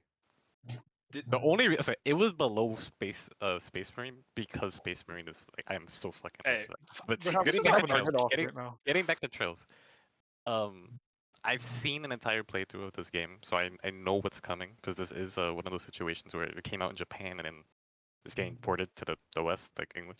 This game is utterly incredible. Trails does a very unique thing where you have to play all the games in order. It's kind of like the One Piece of video games. You can't just like randomly jump in. And because of that, it has its pros and cons, but because of that, the world building and the characters are phenomenal, and this game is the cream of the crop, in my opinion. I mean, yeah, I'm playing through Reverie, the 10th game and recently released, so like I'm pretty much at like the tail end until this Daybreak comes out. And just it's one of my most anticipated games. The world building, what they're setting up in Reverie for Daybreak, I mean, it's just super exciting because the character, and also just Reverie showed them really like starting to flex their muscle and be like an actual really good looking game, because Trails has never looked particularly good in 3D, but now it's like they've found a style, and I hope they continue to run with that in Daybreak. And I mean, I just can't wait. And it's just been at a place that's been teased throughout like the 10 games, so it's like I can't wait for that. Anyways, Warhammer Space Marine. Hell was yeah! on my- This it was is on my list, cool. Dark. Okay. Bro, this game, I am so hyped for this. As soon as I've seen the first trailer, I fell in love with it. It feels like, okay, the original Gears of War trilogy filled a certain niche, and this game, ever since like that trilogy ended, they haven't been able to replicate it. This game fills that itch, and it looks so fucking good. I I am feel like so I take hyped for credit this for game. that. I feel like I showed you Space Marine 2. No, Oh. it was at No, a. Game Over. I know. You're just trying to take credit for everything. That's right. He's gonna say, "I introduced you to Elden Ring, Wolf." Hey, dude, this game was on my list though, and I guarantee. Was it only me and Dark It was that put it on my list? close. I might it have was- just been you and me. Because It this game looks does. amazing. This is a game where like, when we're all talking as a group, it's only me and Dark. Well, I guess you guys are like excited for it, but like, it's always just me and Dark talking about Space Marine 2, and like it never coming out, or it's saying it's gonna come out, and then like they lied, and it like I don't know, the release date whole They thing was just delayed weird. it. They delayed it for an entire year, Yeah, which so was if you want like to know the wild. weird situation of this game, they recently, it was a couple months back, where they had like previews out. They sent the game out to people to play it, and the devs were having interviews with people. So some people, of course, asked, "Hey, when's the game coming out?" One dev said, "Oh yeah, it's about to drop," and then some other dev said, "Oh yeah, it's far out." That was the whole conversation about the game. Like, when was it dropping? It's coming out the second half of this year. Yeah, September. I think it's September 8th or something. Like they have a date. Yeah. I always wanted to get into like the Warhammer universe, but it's really daunting because there's so much fucking shit. But it looks cool as hell. I'm so hyped for this. It'll be lit. This is We're gonna, multiplayer, right? we'll play it together. Yeah, we'll play it together. Yeah, we're in this Oh, shit day one. sweet. Man, I This wish is I a had day that one fucking- release. And then Eoden Chronicles. Moon, is that you? Yeah, that's have me. it I on think my there's a list, couple though. others with it too. It was on my list as well. It was on my list. It's on mine. Oh. It looks really Oh, neat, and I like the it does look prequel cool. game that they released 2 years ago now. It was neat, and so I'm interested to see more of the world and the the game is like completely different. The other was like a Metroidvania almost, and this one's like a full blown JRPG. Yeah, I mean this just looks very good. And honestly, what like kind of like made it lower on my list is that there's just a lot of JRPGs and RPGs that I'm anticipating more than this, like Unicorn Overlord, which I mean kind of seems like it's in similar vein than this game, but it's just like since that's Vanillaware, I'm just more anticipating it. But this game, when I get to it, it's gonna be great for sure. I think And my then- thing is. Oh, sorry, Beef. Please go ahead. This is on your list. Okay, I'll go real quick. Well, first I kickstarted this. I don't even know why because I haven't played Suikoden when I did, but yeah, I've kickstarted. I'm essentially a dev. But now Suikoden is like actually pretty unique when you play it compared to JRPGs, and luckily I did enjoy it because I had already kickstarted this. So I'm looking forward to this. There's always some worry with Kickstarter games, especially from like devs like we made your favorite game, but like 25 years ago. But I still have pretty big. I'm pretty excited for it. That's kind of my thing. Is like I would be more excited for this. I want to play the Suikoden games first, so I'm waiting for that 1 and 2 HD remaster. Oh And- yeah, I forgot about those. Yeah, I mean, I was like one of those things where every time Eoden Chronicles comes up, I'm like, oh yeah, they're doing HD remasters of Suikoden, so that's kind of what I'm looking forward to more. But it looks very good. Spoilers to what number 1 is. The Suikoden remaster. Yeah, whoa, it was number 1 on all our lists somehow. What the hell? Even Crazy. mine, and mine are. We already talked about it. Yeah, even mine. I think that's why this game is probably lower on my list, is because we've seen so little of this game, and the fact that there's a bunch of other bigger JRPGs also coming out. But it still looks interesting and really cool, and I always dig that HD 2D art style. All right, so moving on to, speaking of Unicorn Overlord, Wow, I'm surprised this is so high over Elden Ring Shadow of the Erdtree. This community sucks. but I anyone had want this to talk game about pretty this? I had this No, game no, pretty okay. high up on my list. I don't know who else. I'm guessing it was Bench, but he was also pretty Yeah. excited for this. It was on This my I list. is did like, too, actually. Oh, you did? Yeah, Um, surprisingly. I don't know how to describe it. It's kind of like Fire Emblem, but from like Atlas. It's Atlas Fire Emblem. So that's the best way to describe it. It looks cool as shit. I mean, then the fact is, this game just looks absolutely massive. Like the exploration stuff they showed, I think it was yesterday, just looked phenomenal. And like, you have like Suikoden, where I think it's really like building like town. You have like a town to build up, and also it looks like you can do that with like every town in this game, or because most of them were like taken. So it looks like it's full of content, and the game is just beautiful as well. The one thing I think Moon was brought it up is we just haven't seen a lot of combat. And I'm sure it'll be good. They just haven't like focused on that in any of the trailers yet. There's footage of it. I looked it up the other day. I know it's just plays nothing like, in depth, though.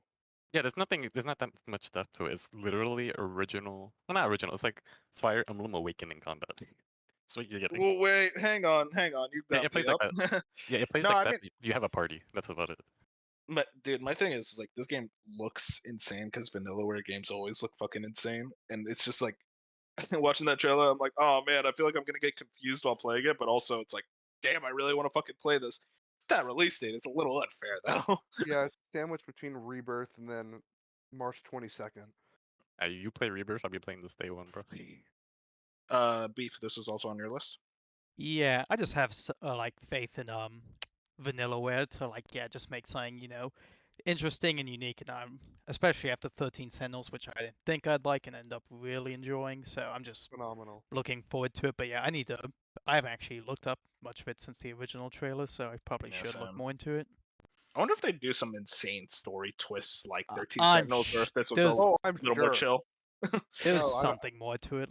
There's gotta I be. mean, it looks like there's a lot of world building. I think they're trying to build out this continent, so I'm sure there's going to be inner political narratives and tons of stuff that's going to be very interesting. Oh, so like triangle strategy.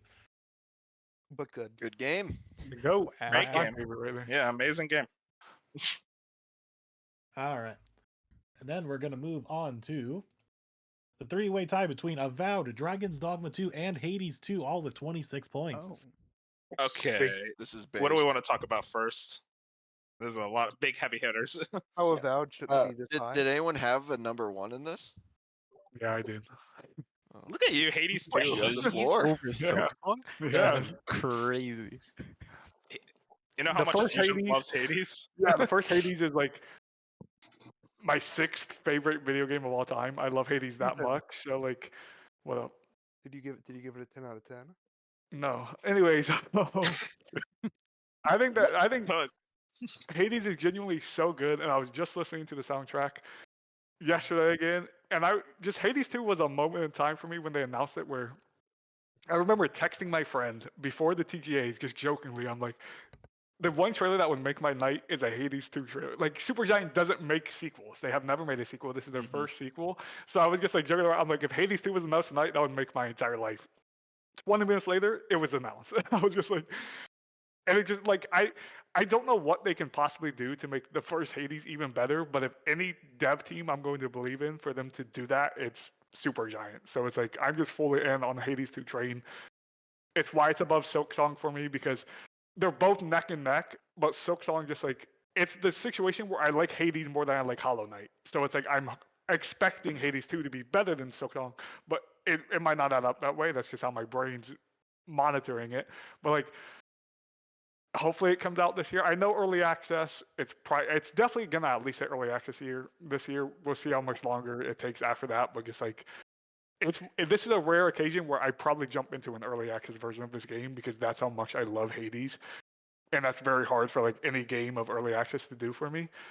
I don't know if it's on anyone else's list. Well, it has to be because it was on mine. Yeah, so but it wasn't my number. It was like really low on mine, but like it's still like it's Hades. Like Hades is an unfairly good video game where you play it and it just clicks instantly. Like, yeah, this feels incredible. So you're just telling me like, oh, we're just doing that again? It's like, okay, Yeah. I'm in. I'll play it. Was it Beef? Was it on yours? He's a hater. He's just not even gonna listen to you. Bros, Yeah. Beef. Oh wait, no, I'm on. sorry. I'm sorry, I was muted. I just screwed up because yeah, Hades is I think top 20. It's probably like 15 of my favorite games ever. So I'm also just a little below Fusion, but I love it. But no, I used the Game Informer list, so I don't even think this was on there. Maybe it was, and I Ah. just didn't see it. But no, that's a screw up on me. It should be there because yes, I'm really looking forward to it. Like you just said, I love that Supergiant does original IPs, but if they're going with the sequel, it's gotta be for a reason. So give it to me. That's my thing. The fact that, like we said, they don't do sequels. They've been very like keen on like, hey, we usually don't do sequels. We're brand new IP every time. The fact that granted Hades is what put Supergiant on the map, like officially, like everyone now, not everyone, but more people know what Supergiant is, even though the rest of their games are like masterpieces as well. The fact that now Hades has got them on the map and they're making a second one, I just feel like this has a potential to be super special. Where it's one of those. My one concern is it's going to be that thing where it's just more Hades, and people are going to say that it's just like, oh, it's Hades 2, which is more Hades. What Yeah, can but you like do? more Hades is like But the yeah, best Is thing. more I mean, Hades a bad guess- thing? Which is exactly, it's not a bad thing for me, but that's just someone's gonna take it some way where it's just like, oh, it's more Hades. But I think they have enough up their sleeve to just do something really special with like the way they tell their story again and just everything else. If they can build upon what they've already done, because I don't think Hades is a perfect game. I have very minimum flaws, but I do have flaws with it. So like, if they somehow can capture that feeling again, Bench, this could be the 10 out of 10 you're looking for me to have over here. So I don't know. people are just begging for you to have another 10 out of 10 game. That's what's hilarious. Like, come on, man, let's get something else out there. The next out of 10 releases like next Friday. 3 from Well, today. No, okay, funny guy. Go ahead, Jet. Was it on yours? Yes, it was on mine, and look, I actually just played it after like a long while, like because I got it running on my Steam Deck last night, and man, like just going into it and just like the repetitive combat gameplay, it feels nice, and like I definitely want to go through Hades 1 this year, and then I want to play Hades 2 and I'm hoping this one does come out this year. I will also say, as someone I liked Hades 1. I don't think I'm as high on it as y'all, but I'm definitely also not a hater. Like I really liked it. It wasn't on my list, but I think one of the reasons I would be excited for Hades 2 is because I honestly really liked all of the like kind of lore and their take on mythology that they did in that game with all the different gods. And I'm excited. Like I forget, are they doing new? Is it a different mythology this time? Same I was just mythology. about to ask. It's still Greek, yeah. Yeah, same Greek, but they're adding new gods and like more characters in the Greek Yeah. mythology. And like honestly, that I love that. I love building out this like Hades verse and getting more people and new dialogue and obviously probably new powers and everything. Like I think that's what made the first game so interesting to me, and so I'm really excited to see where they take that. Get some Egyptian mythology, you know. I can't remember if I put this on my list or not because I just feel like it's gonna go in early access of 2024, but it doesn't officially come out till 2025. But I think with Hades 1, people agree. still loved like the second it dropped on early access, people still loved Hades 1. So I think they understand that and probably would put a pretty good product in at launch, or at least at early access launch. Yeah, I thought even if like because they already have Hades, you know what I mean? So like say the Right. early access was just like a step up from just like Hades and it's just like that and they're building upon it in early access and getting fan. That's the one thing Supergiant's really good at is getting like the fan feedback and like like building upon their games doing that. So it's like even if it's just Hades, just as close as you can get to Hades with that official early access, that's a very good video game. So 100%. So we want to transition into Avowed. Sure, I'll do it. This is my number 2. I am the resident Obsidian stan, I feel like in this group. It's a Fallout New Vegas, and then you can take that title. All right. Okay. Well, actually enjoy the Yeah. Outer Worlds, and then you can. Like I liked it. I liked it. I just don't say it's a 10, Freaking- and this guy gets mad. But no, but I mean, I really just enjoy how Obsidian does their open world games and how they really add they really care about choice and consequence and put a lot of detail in branching paths in their story, and also like they don't make you have an easy decision. So the fact that they're kind of now going through the Pillars of Eternity universe and taking that from like a top-down ARPG to a first person, or pretty sure first person fantasy game, that's going to be really interesting. And I think I had some shell shock with everyone else at the last Xbox showcase, being like, oh, okay, this is not the same tone that the first trailer had. But at the same time, like I have full faith in Obsidian that they're going to make.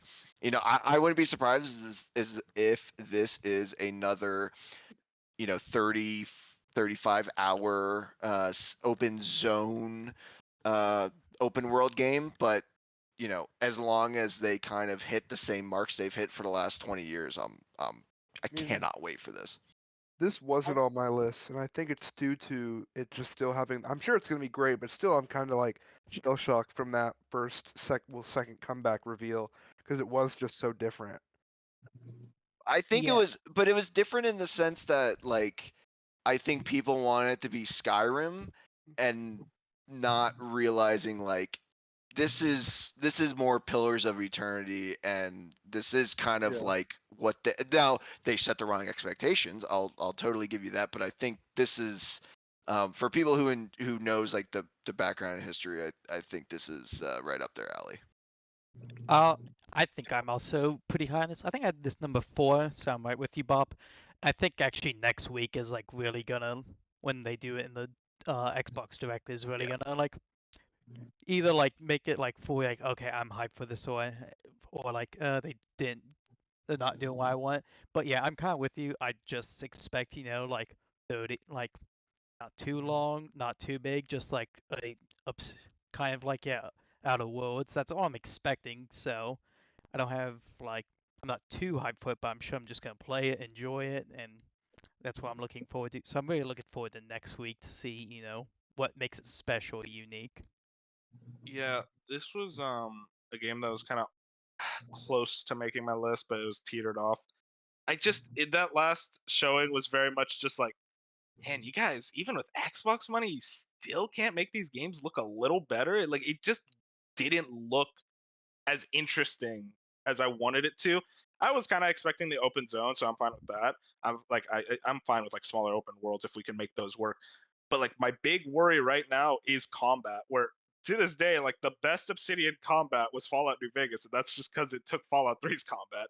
Outer Worlds, I didn't like the combat in that game, so I'm just hoping like, okay, I hope they learn from Outer Worlds to actually make this combat much more interesting so that we can get like a top tier Obsidian game, because I'm much more of a fantasy guy. I definitely see myself getting into this way more than Outer Worlds. I'm hoping Obsidian can like nail it. I think they are still one of Xbox's best studios, but like I want to say with due confidence they are the best studio. I'll give you that. My least favorite weapon type to use in Outer Worlds are the melee weapons because they just feel so bad. It's And so weird. considering there's not going to be guns in this game, yeah, you. Yeah. There's guns. I think there's guns. Well, I mean, like there's magic, crossbows. and like there might be some. Yeah, I think actually we did see a gun in the trailer, but like it's obviously not the same. Like it is fantasy, It's not so the there's focus. yeah, it's going to be a little more varied. So, yeah, that is definitely a fair complaint to levy. And then Dragon's Dogma 2.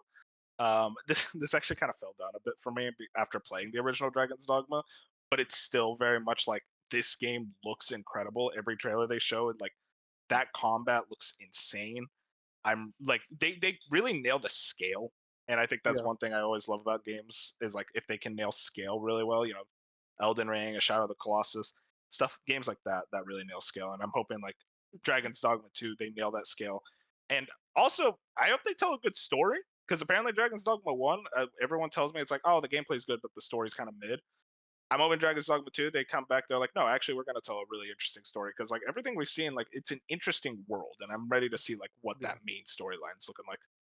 And honestly, if this came out on any other day, I'd be there, like, no hesitation.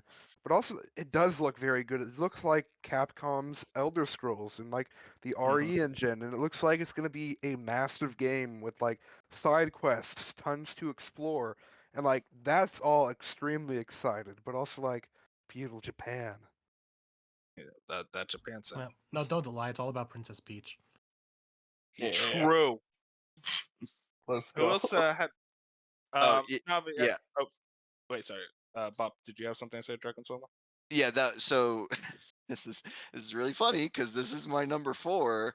But I'm We're putting the lost this whole fraud alert list. on myself because I still haven't played Dragon's Dogma. I've started Dragon's Dogma before, but I haven't really done a playthrough of it. But it's one of those games, like I think we've all had them where it's like we're like the biggest fans of it, and we've barely touched it, but like we Oh, yeah. like the idea of liking it so much. But like the pitch of was it Elder Scrolls meets like Monster Hunter Combat meets I forget what the third comparison usually is. I think that just is so interesting, and they're doing something a little bit different in that fantasy genre, and to the reasons you guys said, but like also like I think it was a couple weeks ago they had that trailer for the Trickster, where Oh man. like they just have so many creative ideas in this game. Like in the first game, you have like the companion system that is so innovative, and that was 2013 or I think 2012. Seat front alert. That they had a really good idea for the companion system, and so they're always like creating new things and kind of like innovating a bit on gameplay. And yeah, just to give a background on the Trickster, you basically play as Wile E. Coyote. You just like make fake cliffs for them to run off. You make like fake walls for people to run into. You don't really actually do any combat. You're literally just there to like paint little tunnels on the side of a rock and hope that a roadrunner runs into it. Like the fact that that's a combat class just shows how crazy and fun and creative they're willing to be, and I really appreciate that about a game. Navi, I know you're a big fan of the original Dragon's Dogma. You feeling the hype for Dragon's Dogma 2? I'm expecting a lot from Dragon's Dogma 2. The first game had one of the best gameplays in all RPGs. The fact that you can jump on monsters, you can attack critical spots. I expect them to build upon that, where you can actually break more than just the tail and go after specific parts on the monster. I haven't really looked into the traders because I just want to be surprised when I play it. But I also hope they go in more into the dungeons because Dragon's Dogma 1 had okay dungeons, but I hope they build upon that and the story. I I hope they have no story. Honestly, I just want the game. Wow. I He's just just want like, be for real. And then Fusion, was it on your list? Yeah, I think it was, but it was lower. They're actually Avowed and both these games were on. All three of these games were on my list. I'm pretty Oh, sure. wow, okay. But yeah, I haven't tried Dragon Dogma yet, and it's like I'm going to at some point. But like you guys have been saying in this Discord for the past like week, it just seems like everyone has started Dragon Dogma, and then a day later be like, I'm dropping Dragon Dogma. Yeah, that's what I was about to say. I was like, I'm gonna put like 3 of you on blast right now. That like 3 of people in this group have Okay. started Dragon's Dogma 1 and dropped Okay. it. Okay, listen. That's what I'm saying. I think Capcoms are gonna improve upon everything that I had problems with in my which is fair, which is why hour and a half of playthrough. I'll just say that right now. which is why I look at Dragon Dogma 2 and I'm getting very excited for it, but also I'm just like, I don't want my excitement to just be excited because like the Dragon Dogma's fan base is so excited for a sequel and like just the hype is what like I need to sit down and see more of Dragon Dogma 2 and wait. I feel like it's a game I have to wait to see how it releases and like all this other stuff to be like fully on board to the Dragon Dogma 2 train because I'm liking what I'm seeing, but there's too many like not red flags, but there's too many things in the background that's like slowly inching me off this game. I think it's just like we're the minority. I think most people like Dragon's Dogma 1, so like it's not even like I thought it was a bad game. I just wasn't really in the mood to play a Yeah. game like that. I think that was just it. Yeah, You I think got- it's pure timing as well because we waited until it was real close and there were things coming out. So it's kind of like the walls were caving in. So if we weren't really, really loving it, there wasn't a huge reason to stick with it. Yeah, Navi, I don't know how you feel, but I know from my friends and people who I know are big fans of this game, they said like the first 4 to 5 hours are disgustingly slow, and then it finally opens up. So that's probably what you guys were experiencing. That's mostly what holds it back, the story. But once you get into the gameplay, it's a perfect game. There you go. I mean, hey, maybe if we're on a slower part of the year, I can actually. I thought January was going to be a slow part of the year, and then Prince of Persia decided to be like a banger. So, bad news, guys. All right, so let's move on. I think we're like in the last 5 now or so. So now we're gonna move on to Paper Mario: The Thousand Year Door remake. Oh, dude, I Yeah, love let's this go. community. Have I ever said how much I love you guys? I think it was my number Oh 3. yeah, This is I don't remember definitely where really it hot. put on my list. It was up there though. yeah, same. Paper Mario is the best Mario RPG franchise. I am saying that, and Paper Mario: The Thousand Year Door is the best Paper Mario game. And I to this day, I have never beaten this game. That is my fraud alert right there. Is I Biggest wanted Paper Mario fans excited to play it for the first time. No, I No, played yeah. most of that game. I was obsessed with it. And then I got to the pirate boss. If anyone played that game, you remember the stupid ass pirate boss. I couldn't beat him, so I'm like, okay, let me go back and grind. And the game wouldn't let you go back and grind. So I was like, okay, I guess I can't beat the game. But now this is a 10-year journey for me to finally beat Paper Mario: The Thousand Year Door. So this is a very exciting moment, and I'm hoping it launches soon. This is Imagine you get stuck on the pirate boss again. I swear to God, if I do. This is like a near perfect game. The comedy, the combat, the characters, like it's all top notch. And this is like the impossible remake. Like I never in a million years expected this to be a thing, let alone a remake. Maybe a port, but like a remake with them like doing the Origami King graphics, which hate on Origami King all you want. I loved it. It's It looks beautiful. it's a beautiful game. So them just it's gonna be such a good game. I didn't know you played it. Yeah, I he loves emulated it. Origami King. Oh, Wait, gotcha. for Thousand Year Door. I That's what you played Thousand Year Door. Did you beat it? Yeah, I did. Oh, I was cool. what, like Okay. That's the part. I was like 10 or 11 at the time though, and played it on an emulator. Man, I could barely even work a computer at 10. Well, we're not mentioning the part where I like got viruses on my mom's computer. Okay, that's fair. Jet, was it on yours? Oh, definitely. So, I feel like both last year with like the Mario RPG remake and Mario Wonder, and now this year with Luigi's Mansion, Princess Peach, and now Thousand Year Door. It's a great time to be a Mario fan because like this is gonna be my first time playing any Paper Mario game. So I'm really excited to see what's in store for this. Fusion, we're gonna get you into Paper Mario. This one, I'm feeling it. I mean, I'm not against playing this game. I just low key forgot it was coming, and I've just never played a Paper Mario. So like, you know what I mean? It is a good game, man. Oh, I love. Like this is Paper like Mario. Switch 2 type stuff for me right here. You know what I mean? Fair, That's why fair. I'll play it. What was the Paper Mario for the Wii? Super that Paper just- Mario. Oh, that game's That's great as kind of- well. That's like a semi-platformer more than an RPG. It's not People really hate an that RPG. too much. Yeah, it's different, but like it's still good on like fucking Sticker Star. That one, oof. that's my only experience with Paper Mario is Super Paper Mario. So this is definitely on my list to try out, especially after the Super Mario RPG slander. That was just bench, you know.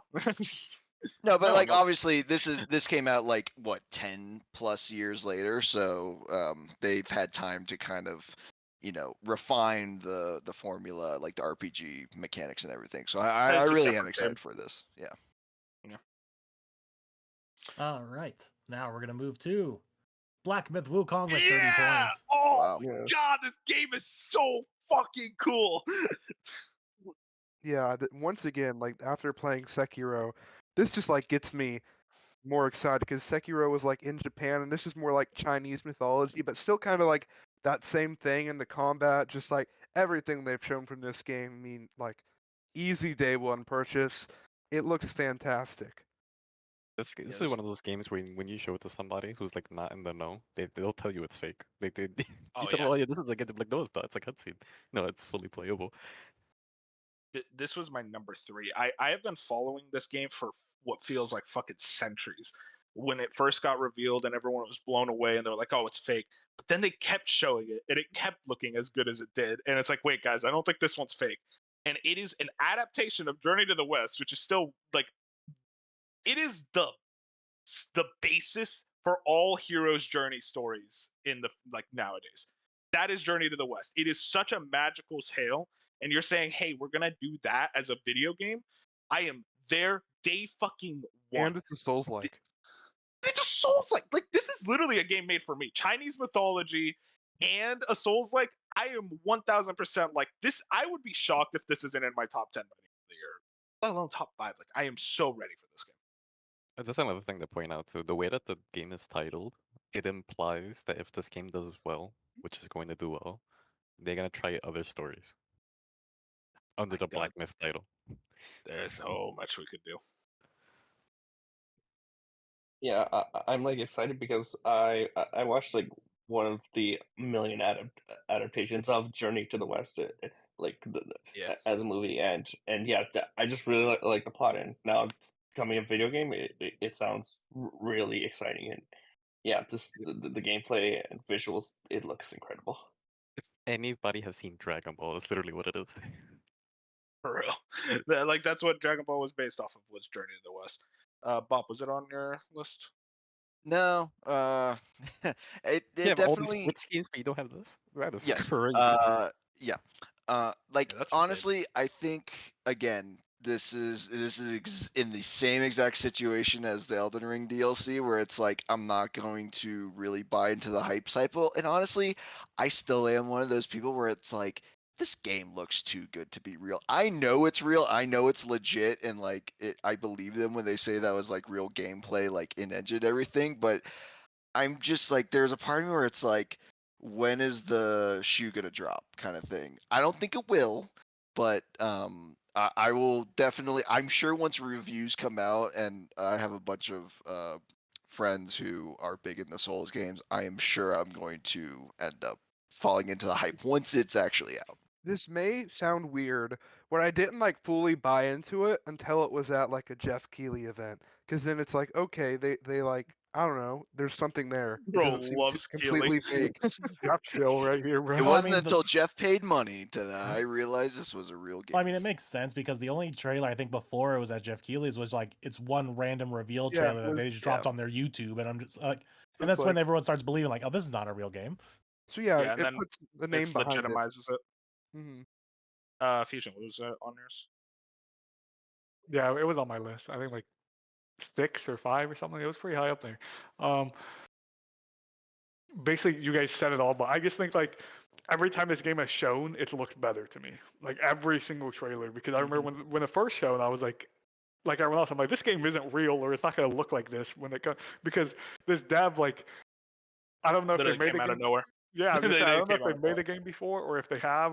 I think it might have been a mobile game. I forget completely, but like, so I had hopes then, but I was also like, we see plenty of projects like this where they show a game like this, and then it never looks like when it comes out. And there's still a case where like I've seen people where they're like, it might not play as good as it looks, which could still happen, but like, I'm just fully confident at this point, like this game's going to be good.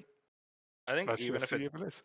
even if it doesn't play as well as like a Lies of P even, or let alone a FromSoft game, I think just the scale is what it's gonna set apart from those games. I think you look at those boss fights and they are absolutely massive. And again, that story, Journey to the West, it is beautiful tale, such a fun experience. I think this is definitely something. I think it's something to just keep your eye on. Like I Wolf- think this is definitely going to be one of the bigger games. Wolf might hate me for this, but I also always do. I think it's kind of interesting how you're starting to get. Sure, this isn't out, but using Lies of P as an example, like you're getting these games that are like pretty much on par with what FromSoft can make. What a lot of people say, Oh no, yeah, no, you're right. No, like that's the And thing. then- It's like we're getting to the point where these Souls But- likes are as good as but FromSoft. like they look better. So does that mean Okay. They don't no. look better. graphically? I and mean, it brings visually, in yeah, the- but I Oh think my that's something. God. I think that's a topic to have because you're having these FromSoft games that art direction wise are great, but graphically just isn't for that wider audience some of the time. I just want to point out that the only way I said this earlier, the only way we could discredit FromSoft is if we lie. Elden Ring sold 20 million plus All units. I'm saying That's is it didn't hit a wider audience. Okay. all I'm saying is it's a topic of conversation to have. no, when they have- I know what you're saying, but that's also just FromSoft is never going to be like, hey, we want to make the best Oh, yeah. visually game like that, For because like sure. you said, it's their art style. They're always picking the From art style. But I will say, like, yeah, Liza P and Black Myth Wukong, like these are both visual. Like, if you're comparing them to FromSoft, sure, they are visually better looking games, but can they hit on everything else that FromSoft does well? Probably not. No, but I think it's just I think it's a topic to bring up is all. So if you want to get into it, Oh. the only reason this game is as like I hyped think up it's as it unwilling to is because of its art style. Because we haven't Mm. seen that much gameplay. And sure, you can be like, oh yeah, Souls like, but the only reason it stands up there with the Souls games right now and everybody's hyped for it is because of how it looks. That's yeah, the only I reason wasn't it's staying up there right now. I wasn't even Without like that, it's like we that's don't why know. I compared to Lies of P. But like, this could be in the same situation as Lies of P. I just think it's a topic of conversation to have at one point. Okay, wait. Was it? We had our What talk- about our Armored conversation. Core 6? Did that like from every trailer I saw that looked amazing graphically? that- And that it looks did look really amazing graphically. Eventually, like this is what I'm saying. FromSoft, if we're gonna discredit them, we have to lie. Like it's the only way. I just think it's something that would be interesting to talk about. I'm I- not saying their games look bad, but I'm just and it's All right, like, well, we talked about it. There we go. Yeah. No, I get what you mean. no, you You know, don't. I'm not. Don't put I a pin in that do! one. That's a really. Well, we're gonna have to That's a- dissect that. That's the take at topic of the some show point. in 3 weeks. Yeah. so we'll get Yeah, to really, that. that's a topic of the show. Yeah, Moon, please move on before me and Bench get into a live. Oh, gladly, on-air we're off fight. to Souls games. All right, then we got. I'm surprised how high this was on a lot of Yeah. people's lists. What? Yeah. How? Yes. This wasn't on my list. 'Cause It was high on a lot of people's It lists, was and that not on surprised me. mine. It was not on my list. It was Fusion, my this number was you. 6. Like it's not that high. Now It was it's on my list, I'm pretty sure, but it was like 10. Oh, I It yeah, was but- like in a lot of really- like 3s and 4s. I'm like, what the hell? This is high on Cybers, I'm pretty sure. It must have been Cyber. Yeah, Uh-huh. Jat, you too. yeah, most definitely. And like what I'm planning to do is once they announce the release date for Hellblade 2, I want to play this like I'm gonna play Hellblade 1 right before, and like just from the gameplay and the videos I've seen, it it, it looks really cool, and like every time the trailer drops for it, like when they show those visuals, I'm always amazed and intrigued, and yeah, and also another benefit, the Game Pass. I need to play one for sure. I know Fusion loves it. Needs a strong word, but yeah. Jed, have you played the first one? Not yet. No, I'm gonna Gotcha. play it once. Yeah. That's then I'll game. say- He said this game looks so good. He's Yeah, going hey, all the way. I Well- respect it. Well, I can represent the people who played the first and put this. I think I had this 3, or maybe I was put gonna say, FF6. you're the Xbox fan, so That- you probably put an eye up Hey, there. I have FF7. I think either above or right below this. Yeah, I Numbers. don't have a problem with Hellblade 1. I know some people do, which is like completely fine. I think maybe some of that is just like the nudge of like they made that with like 20 people, which is really impressive. And now it's like, okay, we're going bigger. I'm just looking forward to it. Obviously, I completely understand everyone else's problems, even though I'm like, super story heavy games. Sometimes I'll roll my eyes. So there's a big chance I'll play this. So I'm like, I'm not feeling it. But finally, after they showed gameplay, which like everyone else, I was like, why not? I'm like, okay, I'm a little less like concerned about it. So like, I'm just looking forward to it. I have no problems like getting a little hype for it. So I think it'll be good. At the very least, I think it's just gonna look visually very impressive, and I think between that and like continuing, the big mental health thing, I think it's gonna review pretty well. I think yeah, visually this is going to be the best looking Xbox game probably of all time. I know the yeah. Forza games look really good, but my only concern is call me a Sony pony, whatever you want to call me. This is very obviously has been hyped up to be like, hey, this is Xbox's God of War, or Which, not like yes, is that is not their what they. style game. And I'm like, I don't know if Hellblade 2 can pull that off in the way you want it to pull it off. Hellblade is a specific like game that works really well on what it's doing, but like I don't think you can take Hellblade and put it on the God of War scale and it be like this massive success to me. And I'm just like, that's my one worry where I'm like, your combat still does not look great, and your game's not like super combat heavy, but you're going to be directly compared against a God of War, which is straight combat heavy and a bunch of other stuff. So it's like that's my one concern with Hellblade 2 is like, even if they nail the visuals and the story's really good, if the play-by-play like movement and combat and everything is just not up to par compared to these other third-person action adventure games, it's going to get docked as cross of the medium, and it's going to already get the Xbox tax and whatever you want to call it. That's my one fear with this game. I think that's probably good fear, yeah, because I'm just comparing it to the first game. Like, if it's still just like super linear, there's like it's mostly just puzzles and combat. That's all I really expect. I would even be fine if it's only like 10 hours long. I think like the first one is. So I'm not expecting the 30 hours going through multiple realms of God of War. But I would not be shocked if there are other people who are like expecting just this massive giant game. I will also chime in as Beef. Don't worry, you're not alone. I also played Hellblade 1. I think back in 2020, and I'm a big fan of it. I really liked. I think the best thing Hellblade 1 had going for it was its atmosphere. I will say to anyone who has not played Hellblade 1 yet, it is a requirement you play it with headphones.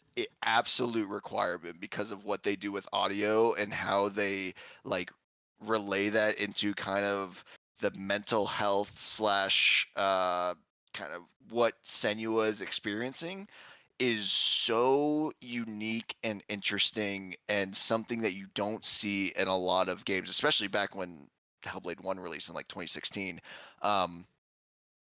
That was easily the best thing it had going for it. Now, that being said, with Hellblade 2, I definitely echo a lot of what Beef was saying, and it's interesting because Wolf brought up the criticism about Avowed earlier, where it's like they're bought by Xbox, and this is what we're getting. And I think people had that exact same expectation with Hellblade 2, where they're like, oh, Ninja Theory is owned by Xbox. Now it's going to be this big AAA like God of War, like Sony competitor. And I think after like the first trailer or two, I think some people were disappointed. It's like, I think though those expectations were always, I think that was just more like Xbox fans trying to hype themselves up. Like, oh yeah, we're like competing now. And I say that as, a pretty considerate Xbox fan, but I think the more we've seen in this game, the more I've realized like, no, this really is just more Hellblade. Now they are going to expand on some things and probably have bigger set pieces and a longer game, but it is probably still going to be linear and full of puzzles and hopefully slightly better combat. But I think what I'm looking most forward to is that atmosphere and how they expand Senua's story. And yet the visuals are going to look insane. The audio is going to be insane. And that's what I want for, like, I remember the what was it, the Microsoft showcase last year. They showed off, that was not the gameplay trailer, that was like another story-based trailer, and people were like, oh my god, like, why can't we see gameplay? And I was so on the edge of my seat. I love like the story of Hellblade 1. Yeah, it's kind of like weird and confusing and honestly kind of simple, but I just love how they kind of worked with that stuff. And so even though this might, like, I think Wolf always has a problem with like experience games, this is probably still going to be an experience game. Okay. But okay. I mean, Yeah, if go it's no, like with an experience game, like do it like Inside, where it's like that's like the length of a movie. So it's like that's like a one sitting experience. So it really does feel like an experience. I hate these experience games that are 10 hours long. So it's like, what am I experiencing that's 10 hours long? But I mean, like, it's what you were saying, Bob, about like my viewpoint. But here's the thing. I think this game, from a visual standpoint, does look like an Xbox bought this studio type deal. But that combat, it's like, this is Ninja Theory. Like, they've done combat. Like, I know we all disparage like DMC Devil May Cry, but when it came to PS4 and Xbox One, that combat is really fun. And same with like Heavenly Blade and like I remember that one game, Bleeding Edge. They've done combat games. They know how to make action combat. So it's always weird to me that it's like, just put that combat in Hellblade. And obviously you can't make it as flashy, but it's weird that it doesn't, at least from what I've seen and heard from other Hellblade fans, the combat isn't as good. So it's like, just don't have combat at that point. That's kind of my viewpoint. But I'm excited for Hellblade's plans. I'm glad you guys are getting this. Yeah, I think just the last point is like, yeah, it's like I have concerns, and I think it'll be better, but I think we won't really know like how it's gonna shake out until we get towards it. I could see a world where yeah, like it gets it breaks the 90, but I could definitely see a world where people like it's more, but it's not like there's still like issues, and the issues like yeah, the combat are becoming a problem, so they get dinged for that. So I could see it going either way. All right, I think we're like in the top 3 now or so. So we're gonna move on to Metaphor ReFantazio. Wow. These weeb games, man. I say that, I put this on my list. This game just like I didn't think I'm excited for Persona 6 and it's not even out, but I didn't think I could be excited for something more than a Persona 6. Because this is Persona, but fantasy, and it seems like since it's not Tokyo, they actually have to like really build out a world within a fantasy world, and it just looks phenomenal. Like everything they've shown for this game just like is incredible, and I can't wait for what this game has to offer. I mean, this is the guy who made Persona originally, like the big lead guy for Persona, made his own team within Atlas. So it's basically just the Persona devs making a fantasy Persona and in a whole new world. And I think one thing I hear a lot of like, not Persona haters, but like people who are kind of like on the offset, like, I don't know, that they don't really like how Persona set in high school. That's like, oh, make it like college, that type of deal. This is it. Like, this is Persona in a fantasy universe. I think the UI, as per usual, looks out of this world. It has the style, it has the setting, the aesthetic. My thing is, I wonder how that story is gonna hit. I think it will. If it's the same guys behind Persona, they always hit it out of the park with their storytelling. And just gameplay wise, like that turn-based action hybrid is always a good thing for someone like me, where I get a little bored of turn-based after a while. This is like, hey, here you go, wake up. And yeah, this is definitely high on my list. And I do think it's gonna be a different type of story than Persona, more of like a political intrigue with like clashing kingdoms and whatever, and I think that's going to be very cool if they Oh, really pull it it's a off. very political story. The whole purpose of it is that there's an election going on, and everybody's fighting to get elected, and whoever becomes elected becomes the king of the world, pretty much. Coming out in an election year. Oh no. But I do think like, and the fact that they have like I think like 8 races, so they must have really built out this world into like something Yeah, truly this is special. an open zone game too, so this is not gonna be because when you think of Persona, it's pretty linear when you think about it. Like you have the dungeon, but like you can't really explore much. You gotta be able to explore in this game. It Which I also took think, the combat system from Trails into the Daybreak, which is really interesting as well. It's the exact same thing, where lower tier mobs you can use like action combat, but when you get into like the more challenging fights, you'll be thrown into turn based. yeah. So I think this is just has game of the year potential. This was number 1 on my list, by the way. Number 1. Wow. Yeah. Okay. It was number 1 for me too. Wait, say- both of you over Persona? That is actually insane. The thing is, like, I played Persona 3. I know what that's gonna be. Fair. Yeah. I put new games over remakes all the time. And I do Yeah, fair think enough. like the fall date does kind of sting, but I think they're going to stick to it, and it's going to be worth the wait for sure. Just The like thing, the potential this game has is just truly something special. the thing I'm most interested, but they have an all-star team working. Like when you seen they had like a dev doc recently, like a month or two ago. When you see the amount of crazy high names working on this, will this become a series for Atlas? And I kind of hope it does because it looks incredible. I mean, it's kind of like thematic, like SMT. You have Persona spinoff, and then you have another spinoff that becomes a series. So This is not a spin-off, but this is just brand new. yeah, so it's gonna be fun. It's gonna be really good. So Beef, was it on yours? I know you're a Persona guy. Yeah, I think it's actually pretty low. I mean, it's above Shadow of the Erdtree, obviously, but it's still. I'm Okay, so okay. sorry, You don't have to rub it in.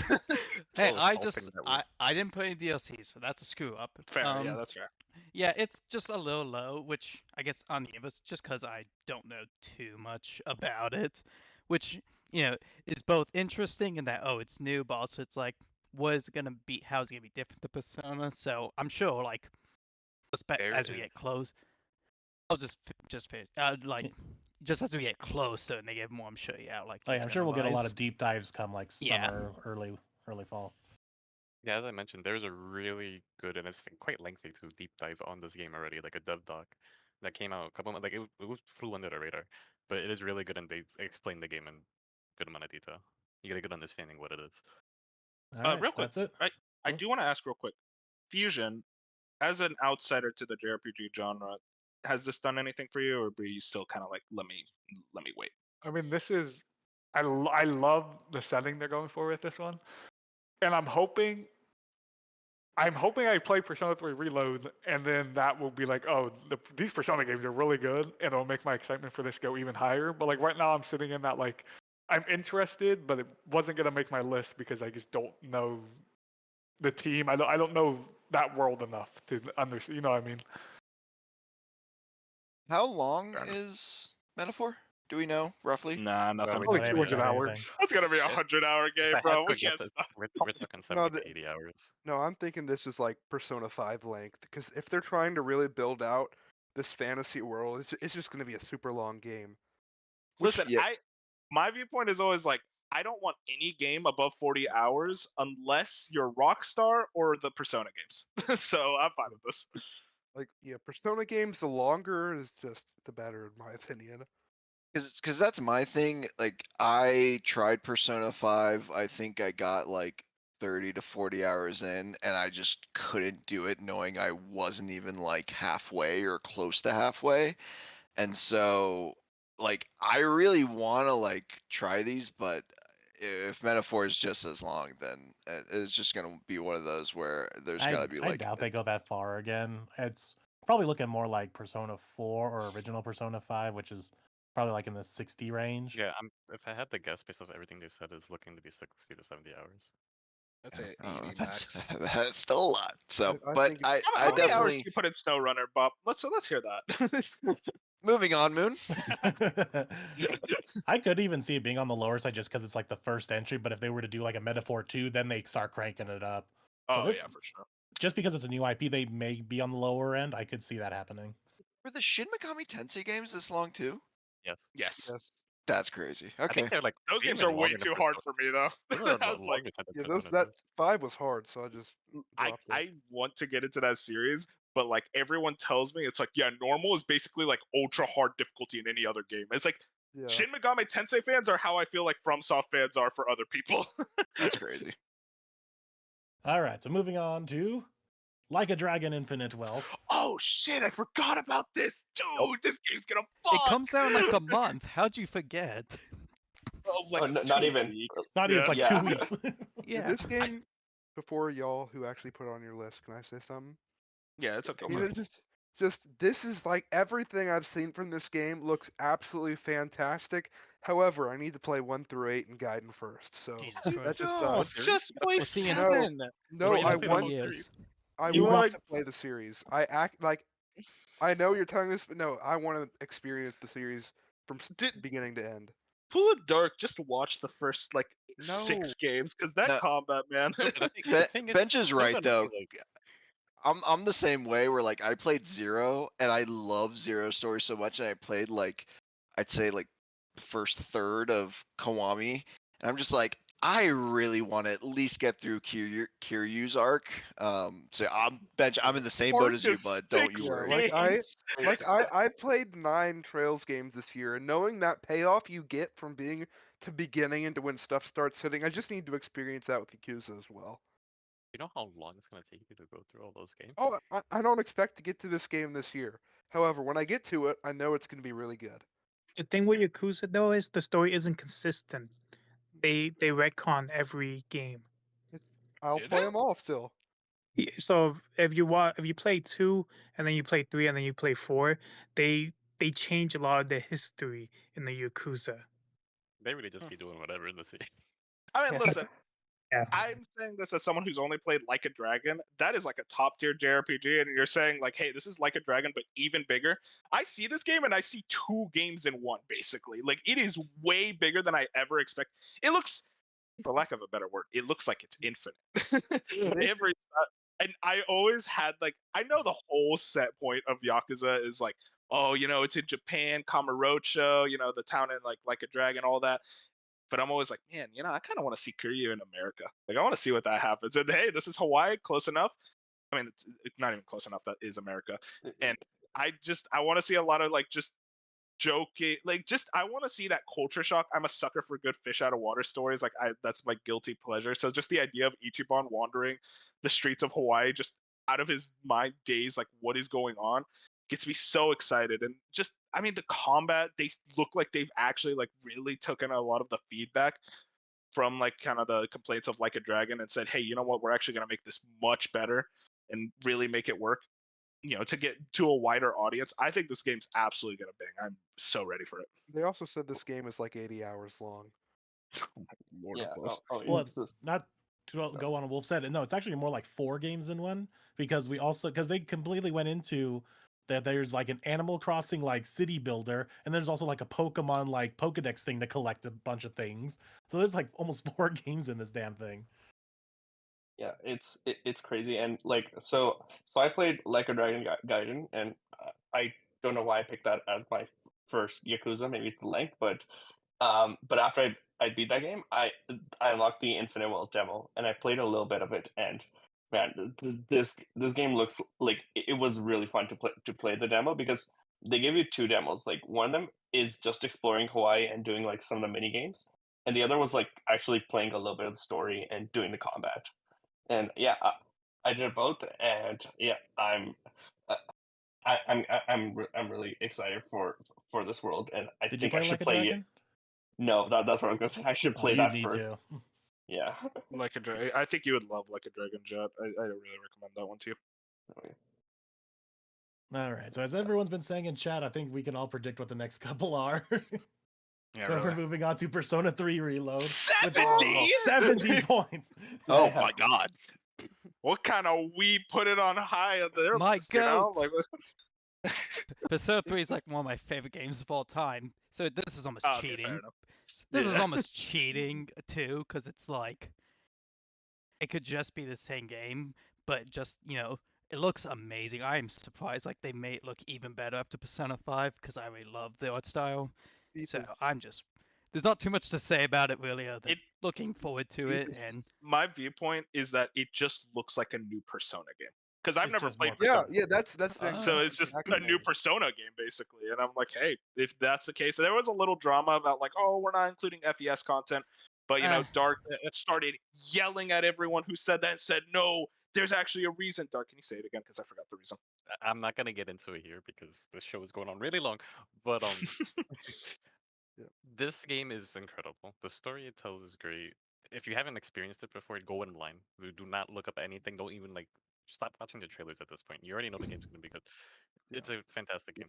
I That's the this is thing. one of the games. It's really weird for the Persona series. Like trying to the last three, I should say. Like trying to pick a favorite. They can easily be anyone's favorite because they yeah. resonate with different people based on the themes. Thief, is The this your themes of this game resonate with a lot of people. So this could very well become your favorite Persona game. Thief? Is this your favorite? Yeah, it's not the. I will say, like, I'm always like, but if I had to recommend one, it would have been 5. Now, this might change that. Like, I would say I'd recommend 5, just mostly because of like the change.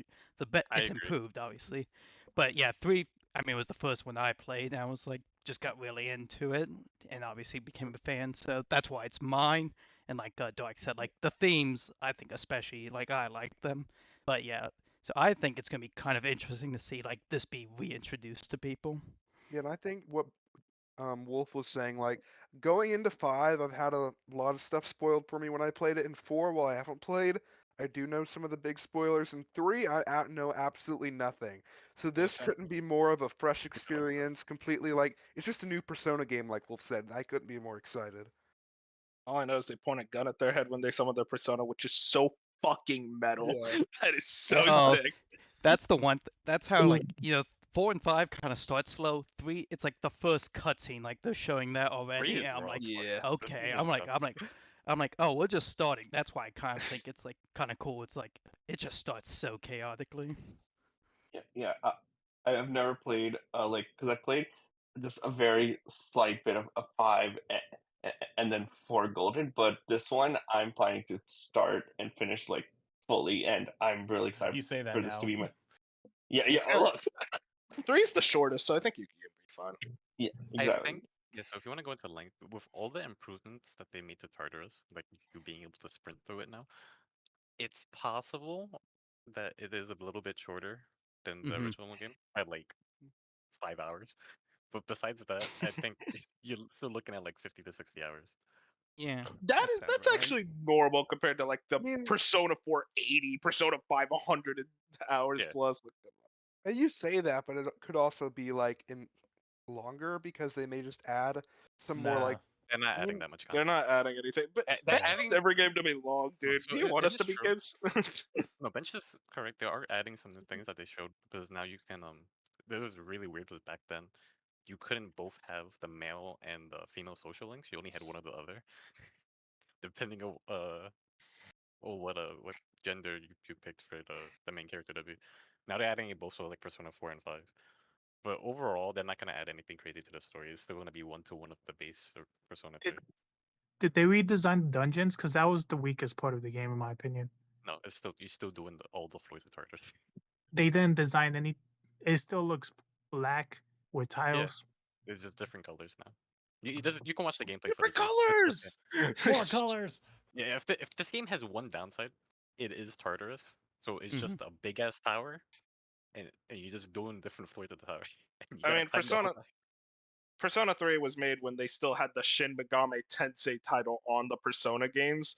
So it is very much still more leaning towards Shin Megami Tensei and its dungeon design, where those games are dungeon crawlers, and Persona 3 is very much a dungeon crawler, which hey, I'm fine with. I like dungeon I crawlers, do but think it's possible they could spice a couple things up. I don't think they're gonna theme anything, but I could see them maybe changing a thing or two to It's make just it. gonna be different colors. Yeah, so Like I think every 10 to 15 floors, there's like a color hue, so it'll be like a Yeah. light shade of blue, and then it changes to different colors. I think they're definitely aware of what the dungeon is, so it's gonna be interesting. I mean, if you really want to get into it, when the first trailer got shown and like you seen the mini map of I think it was like 405 or something like that, it matches the 405 of the original game, so they're keeping it pretty 1-to-1. If I had to rank the Personas, 4 is obviously my favorite. Was that game's, but 3 is like, it is right there. Like, it's touching it. That's how good the story of this game is. And then I put 5 last. God bless Persona. All right. Well, I think we can all see where this is going with the number 1. So let's just get it Tekken over 8, with. it got Yeah. up back. With 75 points, we're looking at Final Fantasy was kinda VII close. Rebirth. Yeah, that was close. Wait, what game is this? I've never heard of it. Yeah, I don't know why we keep choosing like weird indie games near the top of the list. It's kind of We're a bunch of big indie people here. I mean, You know, little cute puzzles. listen, Bench, you do your thing. I know this is your game. I mean, I just couldn't be more excited for a game, and it seems like, because I've closely been following dev interviews and stuff, and it seems like they truly get the magic of just Final Fantasy VII and when you leave Midgar, and how just vast the world feels. And honestly, like, I know nothing what to expect with the story because of things are going to change, and honestly, that's just pretty exciting. So, I mean, I'm just excited. Like, I'm going to put everything into this game. And I think it's going to be massive. I think it's going to be a pretty long game as well. Yeah, I mean, did you see when they zoomed out the map? They're like, oh fuck, okay, we're going to huge now. Yeah, I mean, like, This- go ahead, Dark. I want you to go. Yeah, I was just about to say, this game is Nomura shenanigans at its finest. This is Kingdom Hearts level nonsense they're doing with this game, so everybody's in for a wild ride of this game. Kingdom Hearts fans, you know, they gotta attack everything we love. You know, they're gonna go after fucking all Dark good Souls work. next. No, I'm excited for this one. I mean, just from an obvious standpoint, that combat system still like Still my one of the favorite best. combat in gaming. Like it's still like top 10 for me. It's unfucking real how good 7 Remakes combat is. And I mean, just off that, like just the scale of that world. I love these characters. I love that world. If you're just gonna say, "Hey, it's Final Fantasy VII Remake but bigger," that's literally all you gotta say. You know, you got me It's like I'm there day one. for sure. It's funny that Wolf mentioned Penge first because, to my knowledge, me and Dark are the only two that have actually played OG Final Nope, Fantasy VII. I played it. That's dude I is think- accusing Ben of being a fake fan. That is insane. I've played bench Seven. played it. Yeah, Played Navi it. too. Correct, I might be wrong, but I remember Cyber saying he might have played it, or is it either him or his He's- brother? he's Yeah, currently Bob pl- is gatekeeping like one of the best-selling like Bob's Square got, like, Enix main games. I want to character point that out. syndrome over here, bro. That's For crazy. real. No, Like, because we had that conversation like when one of the trailers came out on the podcast like a couple months ago, and it was like me and Dark were the only one talking about OG and where it could go, and like no one else was chiming in. So I just no, remember. the argument then was like, you guys just were swearing up and down. You had to play Well, OG to there. experience this game. Yeah, I wasn't remember there. that. It Oh, was that's like, right. Bench wasn't. Okay, that's fair. Bench Bench wasn't actually there. wasn't there. No, he came Yeah, late. he He was came like- late. Yeah. Yeah, he was still there. Which, by the way, you don't have to play original Final Fantasy VII. You can just go into this one. You've all been warned. But you would enjoy it so much more if you actually. And it's only like 20 hours. It is not 20 hours. It's 40. Look up how long to beat. You know, the new it's- version, you can put. Oh, look him up If, now. if you three Oh my times the God. combat, which you don't Yeah. like, I mean, who cares? It's you can get Okay, it done in I like wanna 25 point out- hours. When Bob tries to sell me to play original Final Fantasy VII, this is how he sells me. It's like, listen, all you got to do is turn off random encounters, try to speed up the combat, ignore the combat, play it on super easy mode. You can just press the dialogue options. It's like, at the point I'm playing a visual novel, Bob. Like, there's still a video game I want to play. Okay. I How mean, long to beat has it at like main story 36 and a half. That's most Huh. Final Fantasy games. Main plus sides Plus, yeah, 50, completionist 82. That's a Persona game right there, bro. Like, yeah, I'm telling you right now, like my Xbox clock is like no larger than like 30 hours. That's where clock is wrong. Okay. You skip well, cutscenes. Keep in mind that we're also built different when it comes to like. This is not my. I beat an OG like multiple times at this point. I'm sure you're in the same boat. anyways, sorry, I totally derailed this conversation. Going back to Rebirth. Yeah, go ahead. Go ahead. All right, no. I was just gonna say real quick. So I played remake last summer for very first time, and of course I didn't play the original. So as my first Final Fantasy game, I was amazed at just how incredible, like Wolf said, the combat is, and just the world building, and then seeing the trailer for Rebirth, I'm like, oh fuck, this is taking it to another level. And yeah, I'm really excited to play this one whenever it comes on PC. Yeah, I'm really excited to see because obviously, the main, I guess, selling point of Remake was like, oh, we're getting to see Midgar and the, kind of the first act, in 3D and in such a high fidelity.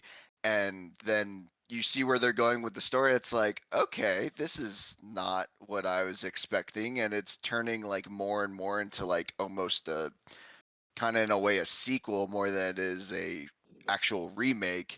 And I am just so curious, kind of like what we were saying earlier, where the story is going to go, because there are endless possibilities for shenanigans, and I think all of these characters are so well developed in their own right that it would be interesting to see where they go instead, because it's obviously going to deviate from where they went originally.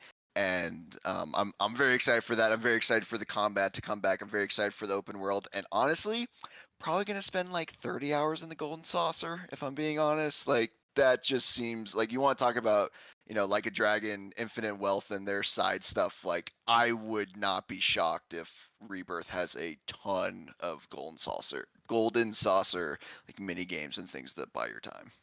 I just want to No, you can go. like Final Fantasy VII the original. That's all I did that for hours.